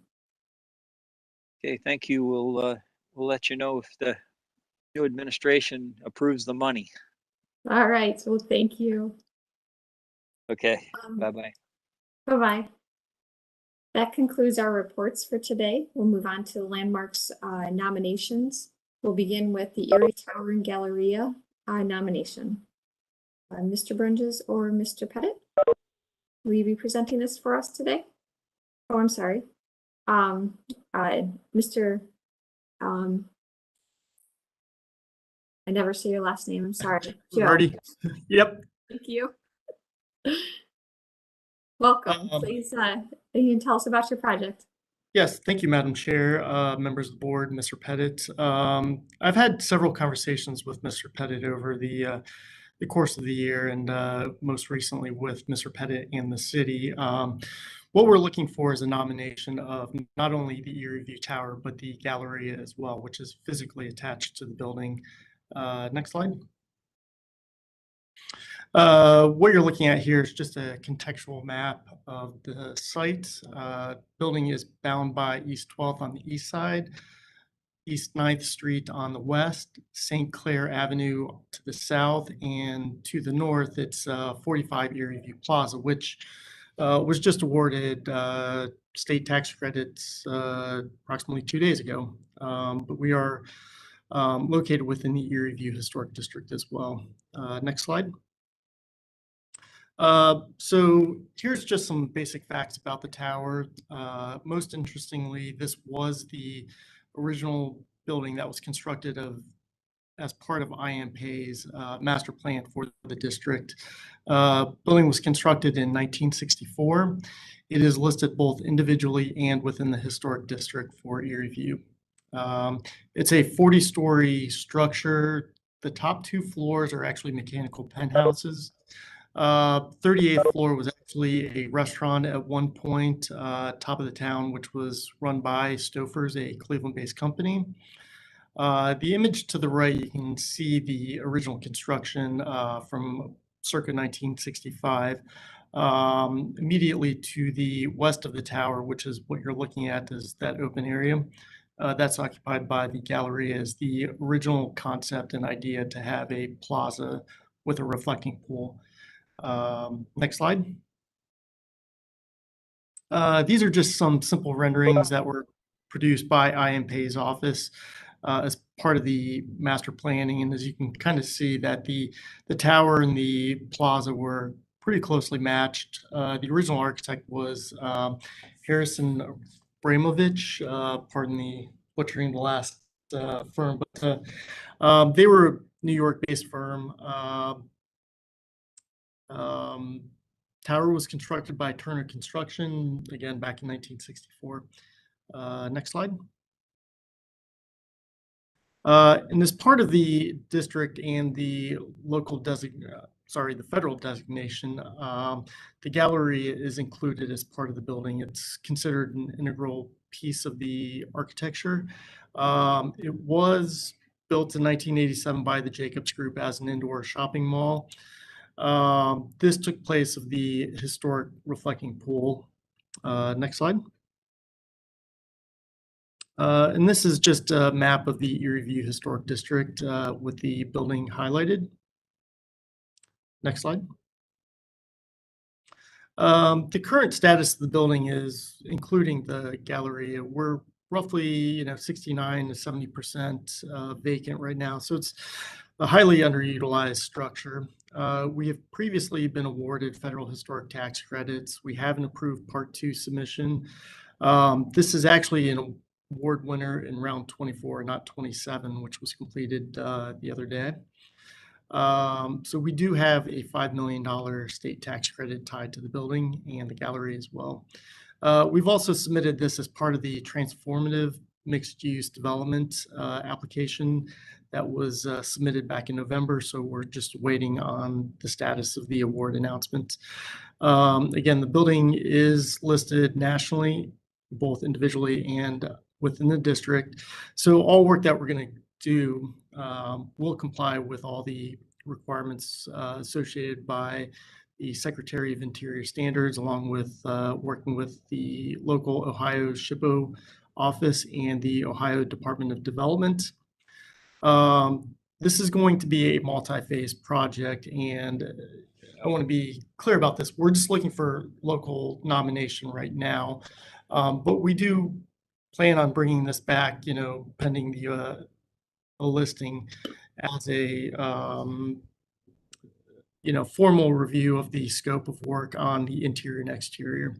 But we will be undergoing a change of use with the building. It's going to be a combination of residential, hospitality, reinstituting the restaurant on the 38th floor, along with maintaining the occupancy for the businesses throughout the building. Next slide. This is just our phasing plan. It's going to be phase 1, phase 2 of the entire development. Next slide. This is just our basic stacking plan as it stands right now.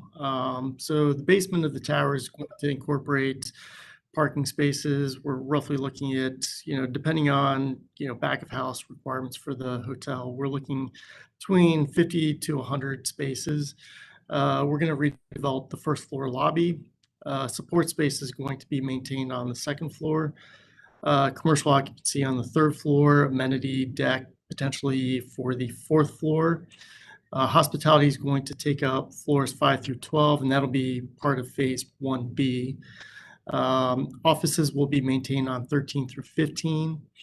16th floor will be maintained as a mechanical support area. The first phase that we're looking to undertake is the residential on 17 through 28.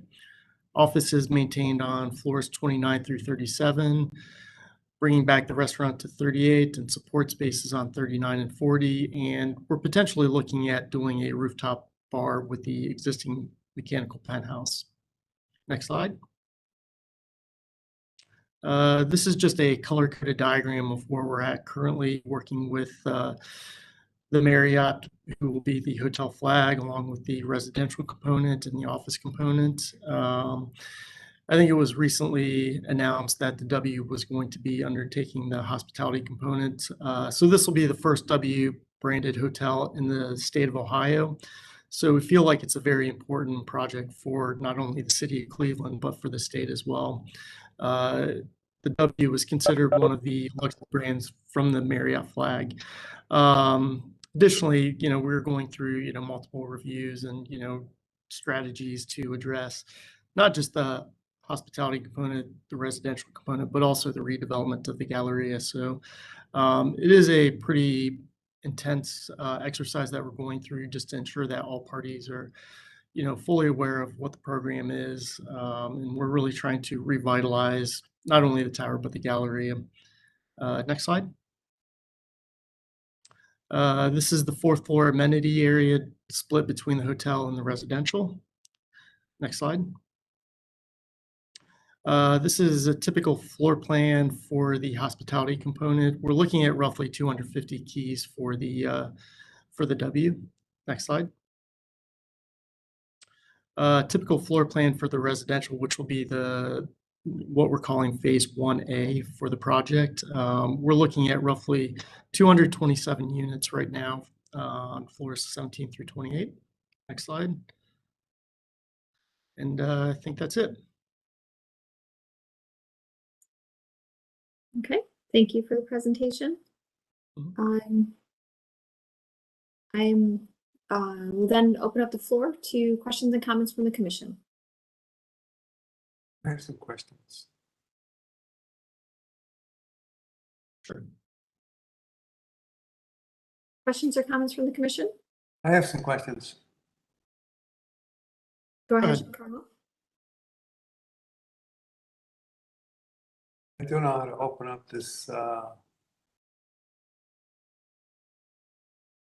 Madam Chair, can you hear me? Yes, we can. Yeah. May I go ahead with some questions? Yes. Okay, thanks. Couple of things. One is that my company was involved with the construction of that project with Jacobs Brooks and the architects and Turner Construction. And the arch that we designed is the only floating granite arch in North America. Well, that might be a consideration as far as historical evaluation.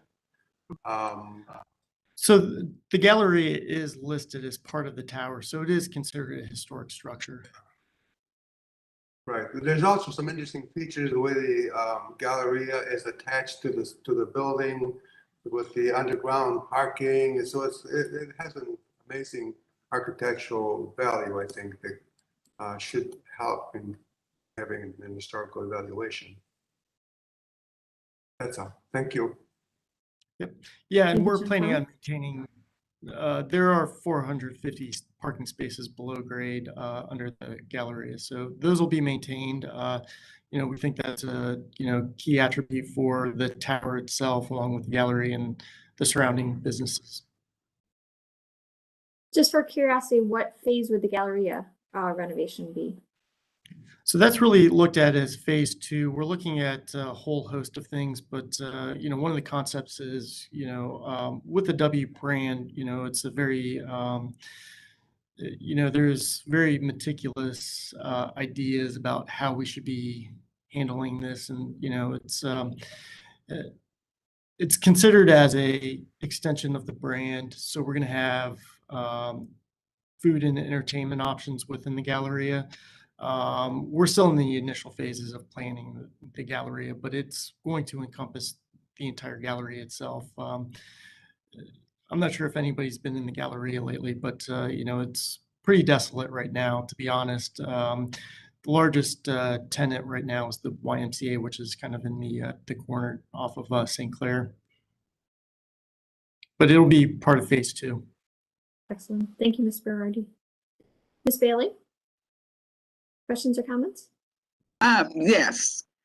I'm not familiar with the previous use of the Erie tower, whether it was 100% office use, but I want to commend the current owner of it, converting it to combination of office and residential, to you know, bring that combination. I heard you made a comment that which is to me is pretty high up, but I see why you did it, so you can have a view of downtown of Cleveland. The restaurant being at such a high level, you made a comment that it was previously was a restaurant up there. Yeah. So I really like the concept that you're doing.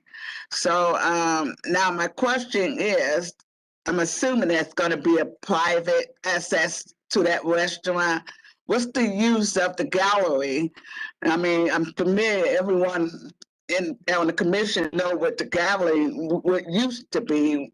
What is it going to be now? I didn't hear most of. I had computer problem. I was listening on my phone, but I was trying to get back on my computer. It shut off on me. Yep. Yeah, no problem. To address your first comment, the Erie View Tower was originally constructed as an office building. So it was, you know, largely blank floors, and it was just kind of built to suit the various tenants that would be taking over. So, you know, it was traditionally and historically a office building. So we're converting it to a mixed use structure. With regard to the 38th floor, yes, that was historically a restaurant, top of the town, run by Stofers. And then I think you know, the question regarding the gallery is, we're looking at it as a kind of a entertainment venue, sort of looking at food options, entertainment options. You know, there's a existing tenant there, the YMCA, so you know they'll be maintained. But you know, we're trying to look at a whole host of things, working with the Marriott, and you know, looking at options with the planners, you know, along with ourselves. So you know, it's a pretty intense process that we're going through to be very strategic about how to reposition not only the tower but the Galleria for the benefit of the residents, the hotel guests, you know, the building occupants that, you know, currently occupy office spaces. But largely the surrounding area, because I think one of the things that we've seen is, there's a lack of food options in the area. And, we really want to address, this as a, very vibrant and, entertaining space that, people will look at as a destination.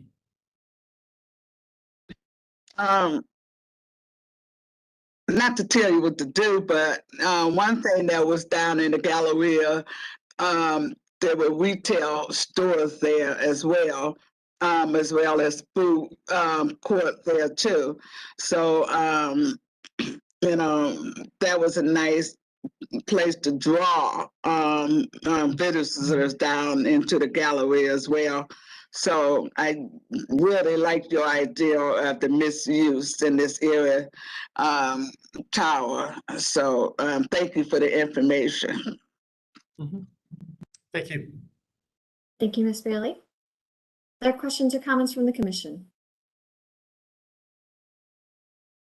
I'll insert mine now. I think this is, a great project. This building has been underused for many years. Both structures have been, and it really is a need for the revitalization. I think the restaurant comments and the mixed use related to retail could really, help rebuild this area because it is pretty sparse down here. So I support the project. Thank you. Mr. Bonazzi. Thank you, Madam Chair. I just wanted to echo those sentiments that this is truly one of my favorite towers, probably because I wear black all the time, so I do like, dramatic things. But no, it's a very exciting project to hear, and to hear that someone as prestigious as the W luxury brand wants to move into Cleveland should be a testament to what it means for us as Cleveland to be growing, because we would be the only 8th city in all of the United States to have one of these hotels. So I'm admittedly biased because my boyfriend works for the Ritz-Carlton, but they're very, very, very, very picky when it comes to choosing places to set up their brand locations. And I think it's exciting to hear that Cleveland is growing. And I think people are recognizing that. So I know that's not related to you in presenting this, but I think just as a commission, I think we should be proud to see our city growing. But yes, I'm in support of the project, so thank you. I'm going to ask for Mr. Pettit or Mr. Brunges to remind me of the exact language. We're making a motion. Are we moving forward with motions at this time related to the nominations, or was this just for information only? Madam Chair, this is on the agenda for nomination. So the appropriate motion would be to nominate the building as a Cleveland landmark. We still have to seek the consent of the councilman, but pending that, we expect to draft legislation early next year to designate it. So the motion is to nominate as a Cleveland landmark. Okay, would someone like to make the motion to nominate this as a Cleveland landmark? Mr. Bonazzi? Thank you, Madam Chair. I put forward the motion to nominate the project as presented as a Cleveland landmark. Thank you. Thank you, Giancarlo, for the second. Any further discussion? Yes, is it both for the Area View Tower and the Galleria? Correct, yes. Yes. Any additional questions? Okay, Mr. Pettit, please call roll and announce the results. Ms. Anderson, Yes. Ms. Bailey, Yes. Mr. Bonazzi, Yes. Mr. Colicchia, Yes. Mr. Dreyer, Yes. Mr. Strickland, Yes. Mr. Tarasik, Yes. Ms. Trott. Yes. The motion to nominate passes unanimously. Thank you. Thank you. Thank you, Ms. Berardi. We look forward to seeing this back in the future to continue the process. I appreciate it. Looking forward to it. We'll move on to our next applicant for landmarks nomination, located at 524 Father Brasati Avenue, the Battery Park Powerhouse. Hi, Julie. This is Rachel Bronick. I only can join for a short while. I'm one of the co-chairs of the Edgewater Hill Block Club, and I have my fellow co-chair, Sue Clements, here as well. So she's going to take over. I'm actually in a work meeting, and I stepped out. So I'd like to just read my statement in a letter that we've gotten from Energizer Battery, and then I will let Sue walk through the rest of the slides and really hope that the committee is as supportive as you were on the last project in nominating this one. So from my own thoughts and perspectives and moving into the community, the iconic Powerhouse Tower Battery Park is a beacon of innovation and reinvention for the Cleveland Edgewater communities, as well as the history of the battery. Dating as far back as 1882, this building has played a role in advancing our community. The Edgewater Hill Block Club would like to ensure it remains a landmark for future generations to appreciate, whether they're as a patron of terrestrial brewery or a resident of Battery Park. We obtained a letter from the VP of Research and Development at Energizer Holdings documenting the impact this location has had on the manufacturing history of the battery. It's been the site of the first dry cell battery, the radio battery to support the war efforts, the first hearing aid battery, and it's the location where they made all the tooling to do global production of batteries. Today, it's a first for a luxury residential community in Gordon Square in Edgewater, as well as a brewery. So we ask you for your help in preserving this landmark so future generations can appreciate the hard work and creativity that has inspired Edgewater Hill for so long. So that was my personal one. And to further document the battery history, this is from Ravi Sagar. I'm not sure if I pronounced that correctly. As I said, he's the VP of Global Research and Development with Energizer Holdings. So pardon me as I read this. Inventing, developing, and producing batteries, flashlights, and other devices from 1925 until 1997, the Edgewater Plant and Technology Center on the west side of Cleveland represents a unique place in American productivity and industry. On June 1st, 1924, after acquiring the American Eveready Company, the National Carbon Company, a division of Union Carbide, purchased the Edgewater building and reconfigured it to produce layer-built batteries, which were developed to satisfy a growing demand for more compact B batteries used in radios. Production began in 1925 and 1926. The plant was in full operation. At the same time, National Carbide's Central Research laboratories were transferred from Long Island to Edgewater. In 1930, driven by the Great Depression, other factories operated by National Carbon were closed and operations consolidated at the Edgewater facility. The manufacturing of flashlights was brought from the Newark, New Jersey to Edgewater facility in 1931. And in 1932, all the radio and flashlight battery production was transferred from San Francisco to Edgewater. So by 1939, domestic battery demand boomed, and driven by the need for the 1.4 low-volt radio tube portable radio sets developed for the Min-Max battery. From 1939 to 45, it was dedicated to supporting the World War II effort, and the staff rallied behind the armed forces. The battery for the VT fuse was first made here, and millions of cells for this purpose, for mine detectors, SOS signals, were all made at Edgewater. Flashlight production was suspended, but by 1945, battery production exceeded 500 million cells. As the world's oldest and largest commercial manufacturer of dry cells, National Carbon Company was instrumental in developing equipment and processes that enabled the mass production of batteries. Processes developed at Edgewater spread across the globe and enabled production of almost 6 billion cells from 1925 to 1949.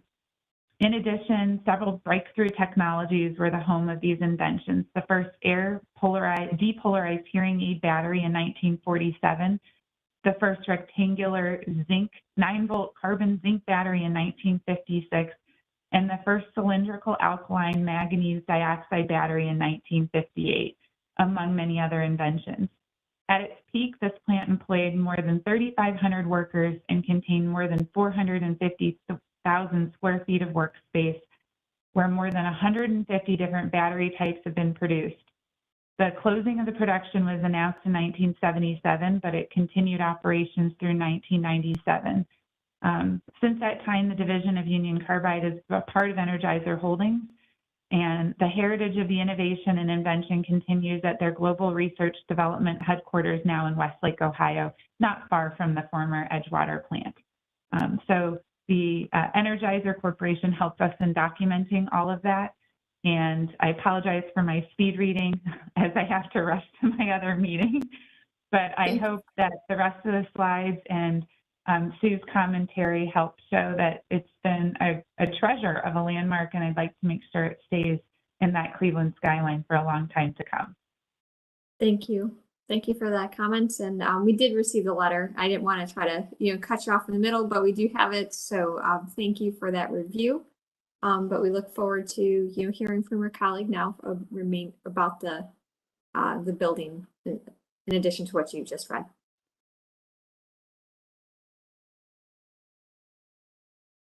Hi, good afternoon. This is Sue Clement. As Rachel said, I'm the co-chair of the Edgewater Hill Block Club.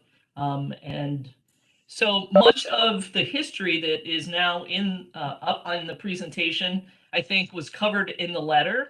So if you don't mind just kind of slowly scrolling through the slides for me, a lot of why we think this is a really good location for this historic designation is because it really is a feature on the skyline, right just south of Edgewater Park. So if you're not quite sure where this location is, it's between West 73rd and West 76th, just south of the railroad tracks, which is just south of Edgewater Metro Park. Do you mind advancing the slides for me, please?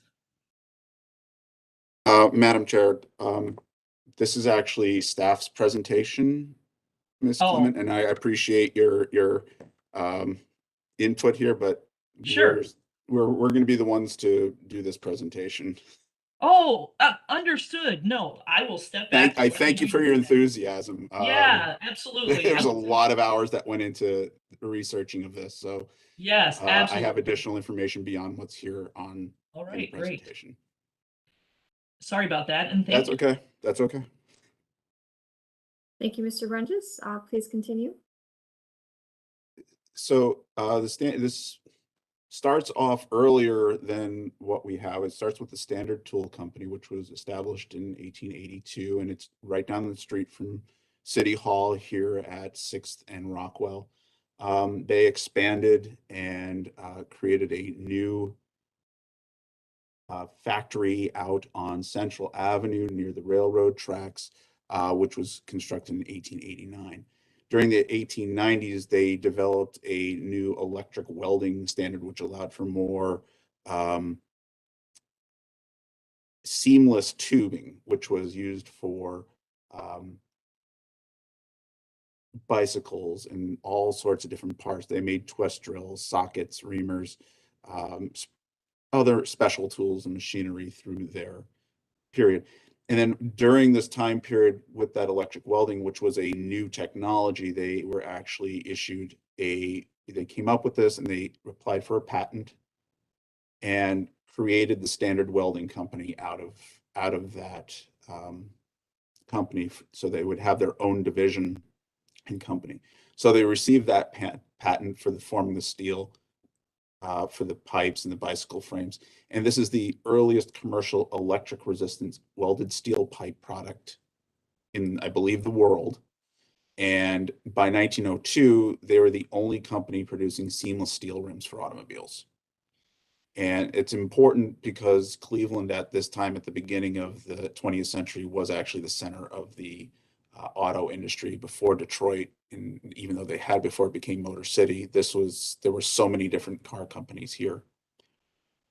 So the powerhouse, after they expanded and became much larger, this site was purchased in 1907 and the new plant was opened in 1908. So that's when this powerhouse dates to. Designed by the Corliss Engineering Company. And they had a railroad track that would run right up to the plant. It grew quickly. With the wheels that they were doing, then they opened up a Chicago plant, and it kept going. And you would see by 1912, they were the largest producer of auto rims, almost having a monopoly on auto rims in the country. And I think they had about 85% market share.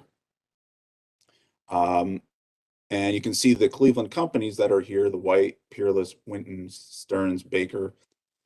Those are all the ones that they were doing these rims for. And in 1914 for Ford. So here you can see a couple of the advertisements, or you can see a Cleveland landmark in the back of the Peerless. And you see their original Standard Welding Company in 1908 building was out by the Standard Tool Company. And then you can see the growth over time. And by 1916, they were a very large company. A couple of their advertisements here. So in 1912, in 1916, there becomes a bit of a problem with a patent infringement, according to Louis Perlman. He actually, the way tires used to run was that you would have the wheel and the tire all as one part. And whether the tire, the rim was good or bad, but your tire went, you would have to replace the whole thing. This became the modern rim and a separate tire, which we now have the rubber tires. So it was during this period that they became two separate items. And Perlman had this filed in 1906 and it was granted in 1913, but the Standard Welding Company had already been making rims like this in 1912. So now you had this infringement, and I'm not going to go into the long history going, some of these cases wound up all the way at the Supreme Court. And maybe our lawyers on the board can explain what the Perlman exception was, that it was eventually put into the Supreme Court, but that's all there. So there's a lot to go. So there was an injunction placed on prohibiting them making these rims, but they could make rims under other patents. The Perlman Rim Company was formed in 1916, and the president of the Perfection Spring Company was announced as the vice president. So this all comes together because it's important, because then there was a merger. The Standard Welding Company merged with the Perfection Spring Company and became the Standard Parts Company. So you had the largest maker of auto springs in the world, one of the largest producers of auto rims, and all these different parts together. So because they had that relationship, the Perlman issues were resolved, and then more growth happened as the new Standard Parts Company actually started acquiring all these other companies to go along with them. In 1920, they wanted to refinance because they had all these notes coming back that they had to pay off all their creditors. And Perlman and three others, the Prossers, sued to say, no, we're not going to do that, and which caused a problem because now all the creditors wanted their money. So they were placed into receivership, and then they were forced into liquidation. So they started having to pay off all their debts. So all the properties started being sold off, and this Edgewater plant was the last property to be sold. And it was purchased by the National Carbon Division of Union Carbide. So I have to take a quick step back now. So the National Carbon Company, which was established in 1881 and reorganized in 1886 as the National Carbon Company, they were the people who were responsible for the first dry cell battery. And that's an example of it there. And this was done out in Lakewood on Madison Avenue at their old production facility. And they were the first company to manufacture and distribute sealed dry cell batteries on a large scale. And in 1898, they developed the C and the D cell batteries, which are what we still use today. That basic concept was back then. So in 1906, they acquired a number of carbon and battery companies, including a 50% interest of the American Electrical Novelty and Manufacturing Company, who are the maker of Ever-Ready flashlights and batteries. Changed the name, and the trademark changed to Ever-Ready as we now know it. Eventually, they fully purchased it, and then 1917, National Carbon Company was purchased by the Union Carbide and Carbon Products and became the division, National Carbon Division of Union Carbide. So when they purchased the property in 1924, for the layer built batteries, because of the rise in the popularity of radios, and also at that time, and production began in April 1925 and full operation by 26. As was mentioned already in the letter, these are all these different products, or where everything was consolidated here during Depression. And here's an example of one of those Mini-Max batteries from about that time, because now all of your portable radio sets were starting to go. So the variable time proximity fuse, the battery that this changed things in the war, because this was now not a missile that had to actually hit a target. It could get close and then it would explode within a certain amount of area. Again, mentioned already that the battery order at flashlight production was suspended, and then from 1925 to 1949, nearly 6 billion cells produced at this facility. Here's a view from the 1940s.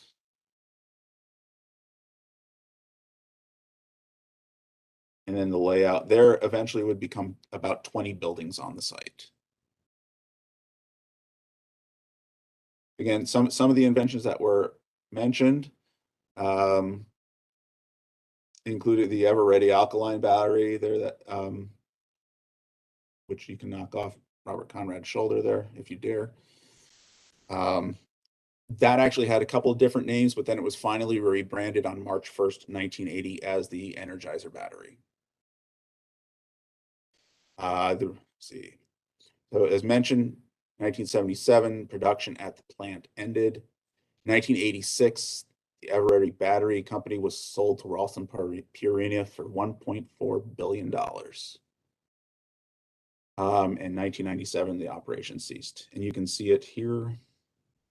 Powerhouse is there. So in 1997, they started doing brownfield remediation, and actually in 2000, they had been approved for a preliminary plan to convert the buildings to 150 to 200 apartments. Somehow that did not go through, and then by 2004, all the buildings except the powerhouse had been demolished. And then areas redeveloped.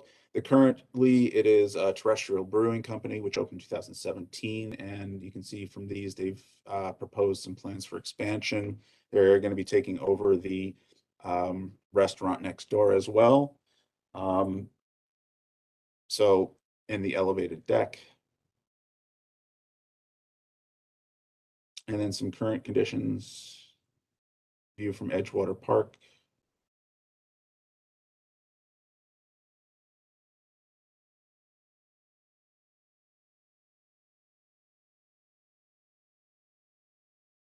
So the significance, it's interest of the development of the batteries, and it's everything that's happened there, the weld, not only that, but the tire rims and the welding. And it's physical characteristics. It is a recognizable skyline feature that people see as you're driving down the shoreway. And with that, I will turn it over to you, Madam Chair.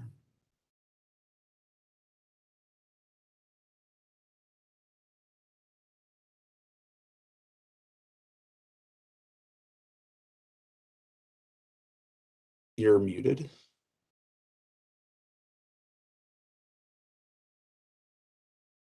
Madam Chair, you're still muted.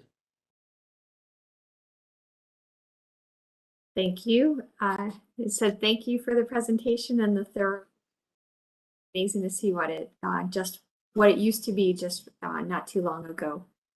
I will now open it up to the commission for questions and comments.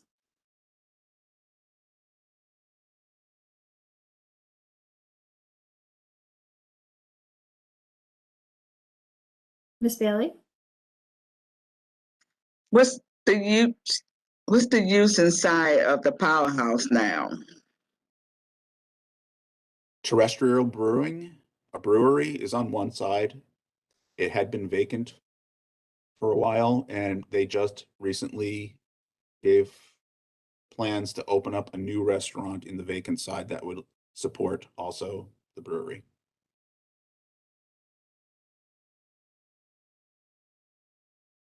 Thank you. Thank you, Ms. Bailey. Mr. Bonazzi? Thank you, Madam Chair. I just thank you, Carl, for the amazing presentation of the history of that area. It's really, I mean, I'm sad to see the rest of the buildings go. I don't know where they went. I like your new presentation. Like in 2004, they got demolished. Like, what happened? But to still have at least this one piece of such an amazing, integral part of Cleveland's history to remain there is truly fascinating. Me being new on the commission, I'm so excited every day. I learn more and more history about this great city. So thank you for the great presentation.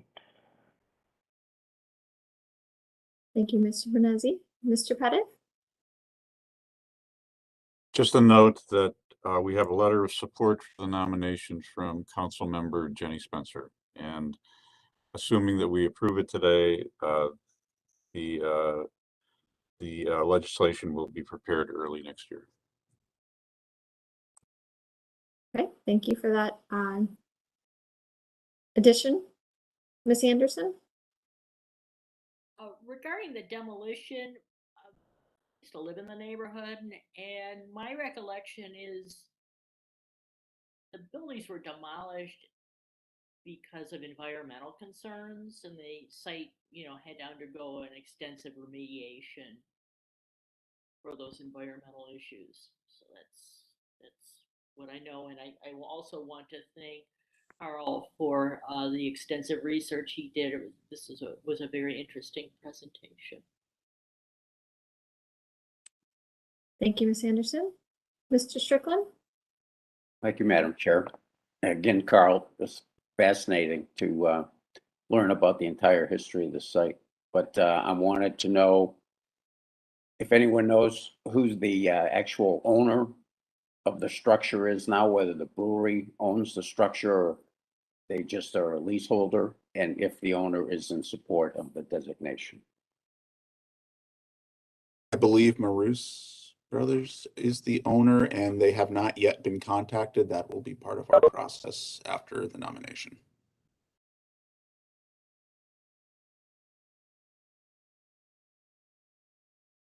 Any more Thank questions, you. Mr. Strickland? Mhm.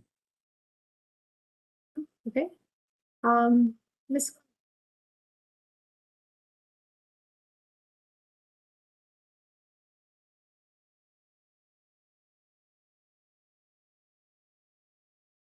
Ms. Clement, you are. Yes, I'm sorry. I wasn't sure you called on me again. So just to kind of give you a little bit more information about the rest of the property that was demoed, Morose Brothers has built a large number of townhomes.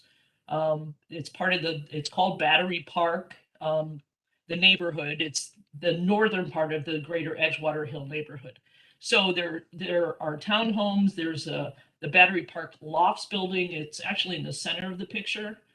And there's also, not under the same owner, but there's also another apartment building called the Shoreway. So this whole area has been redeveloped. So it is a vibrant neighborhood, and that's why we do feel so strongly about preserving the powerhouse building. Thank you for that feedback. Any additional questions or comments? There's no additional demolition on this property. I heard someone mention demolition. No, that's previous. The previous why in what you see in front of you, there was demolition of buildings that surrounded the powerhouse when they started to develop the battery park development with the townhouses that you see on the left side of the image. So I will just interject mine here. This is, I personally live in the area. This is one of my favorite buildings in the area, and is really a beacon for the west side, especially anyone who's traveling the shoreway. So I fully support the nomination.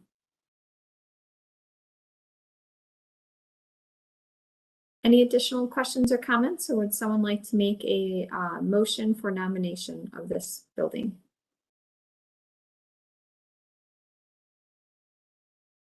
I'll make a motion for the battery park powerhouse building.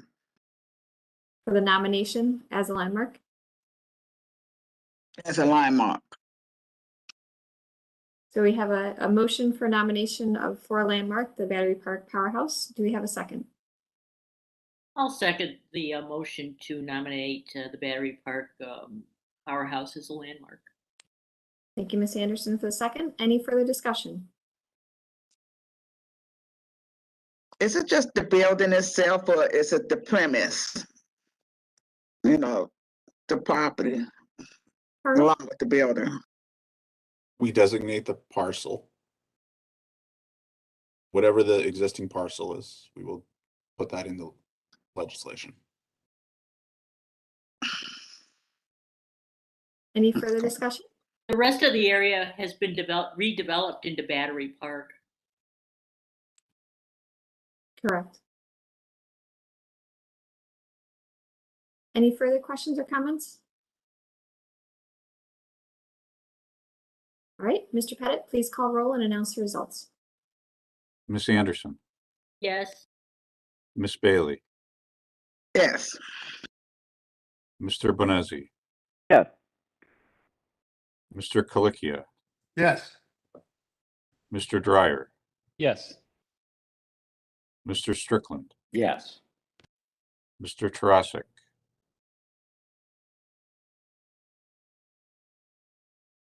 Ms. Trott. Yes. The motion to nominate passes unanimously. Excellent. Very exciting to get all these nominations in.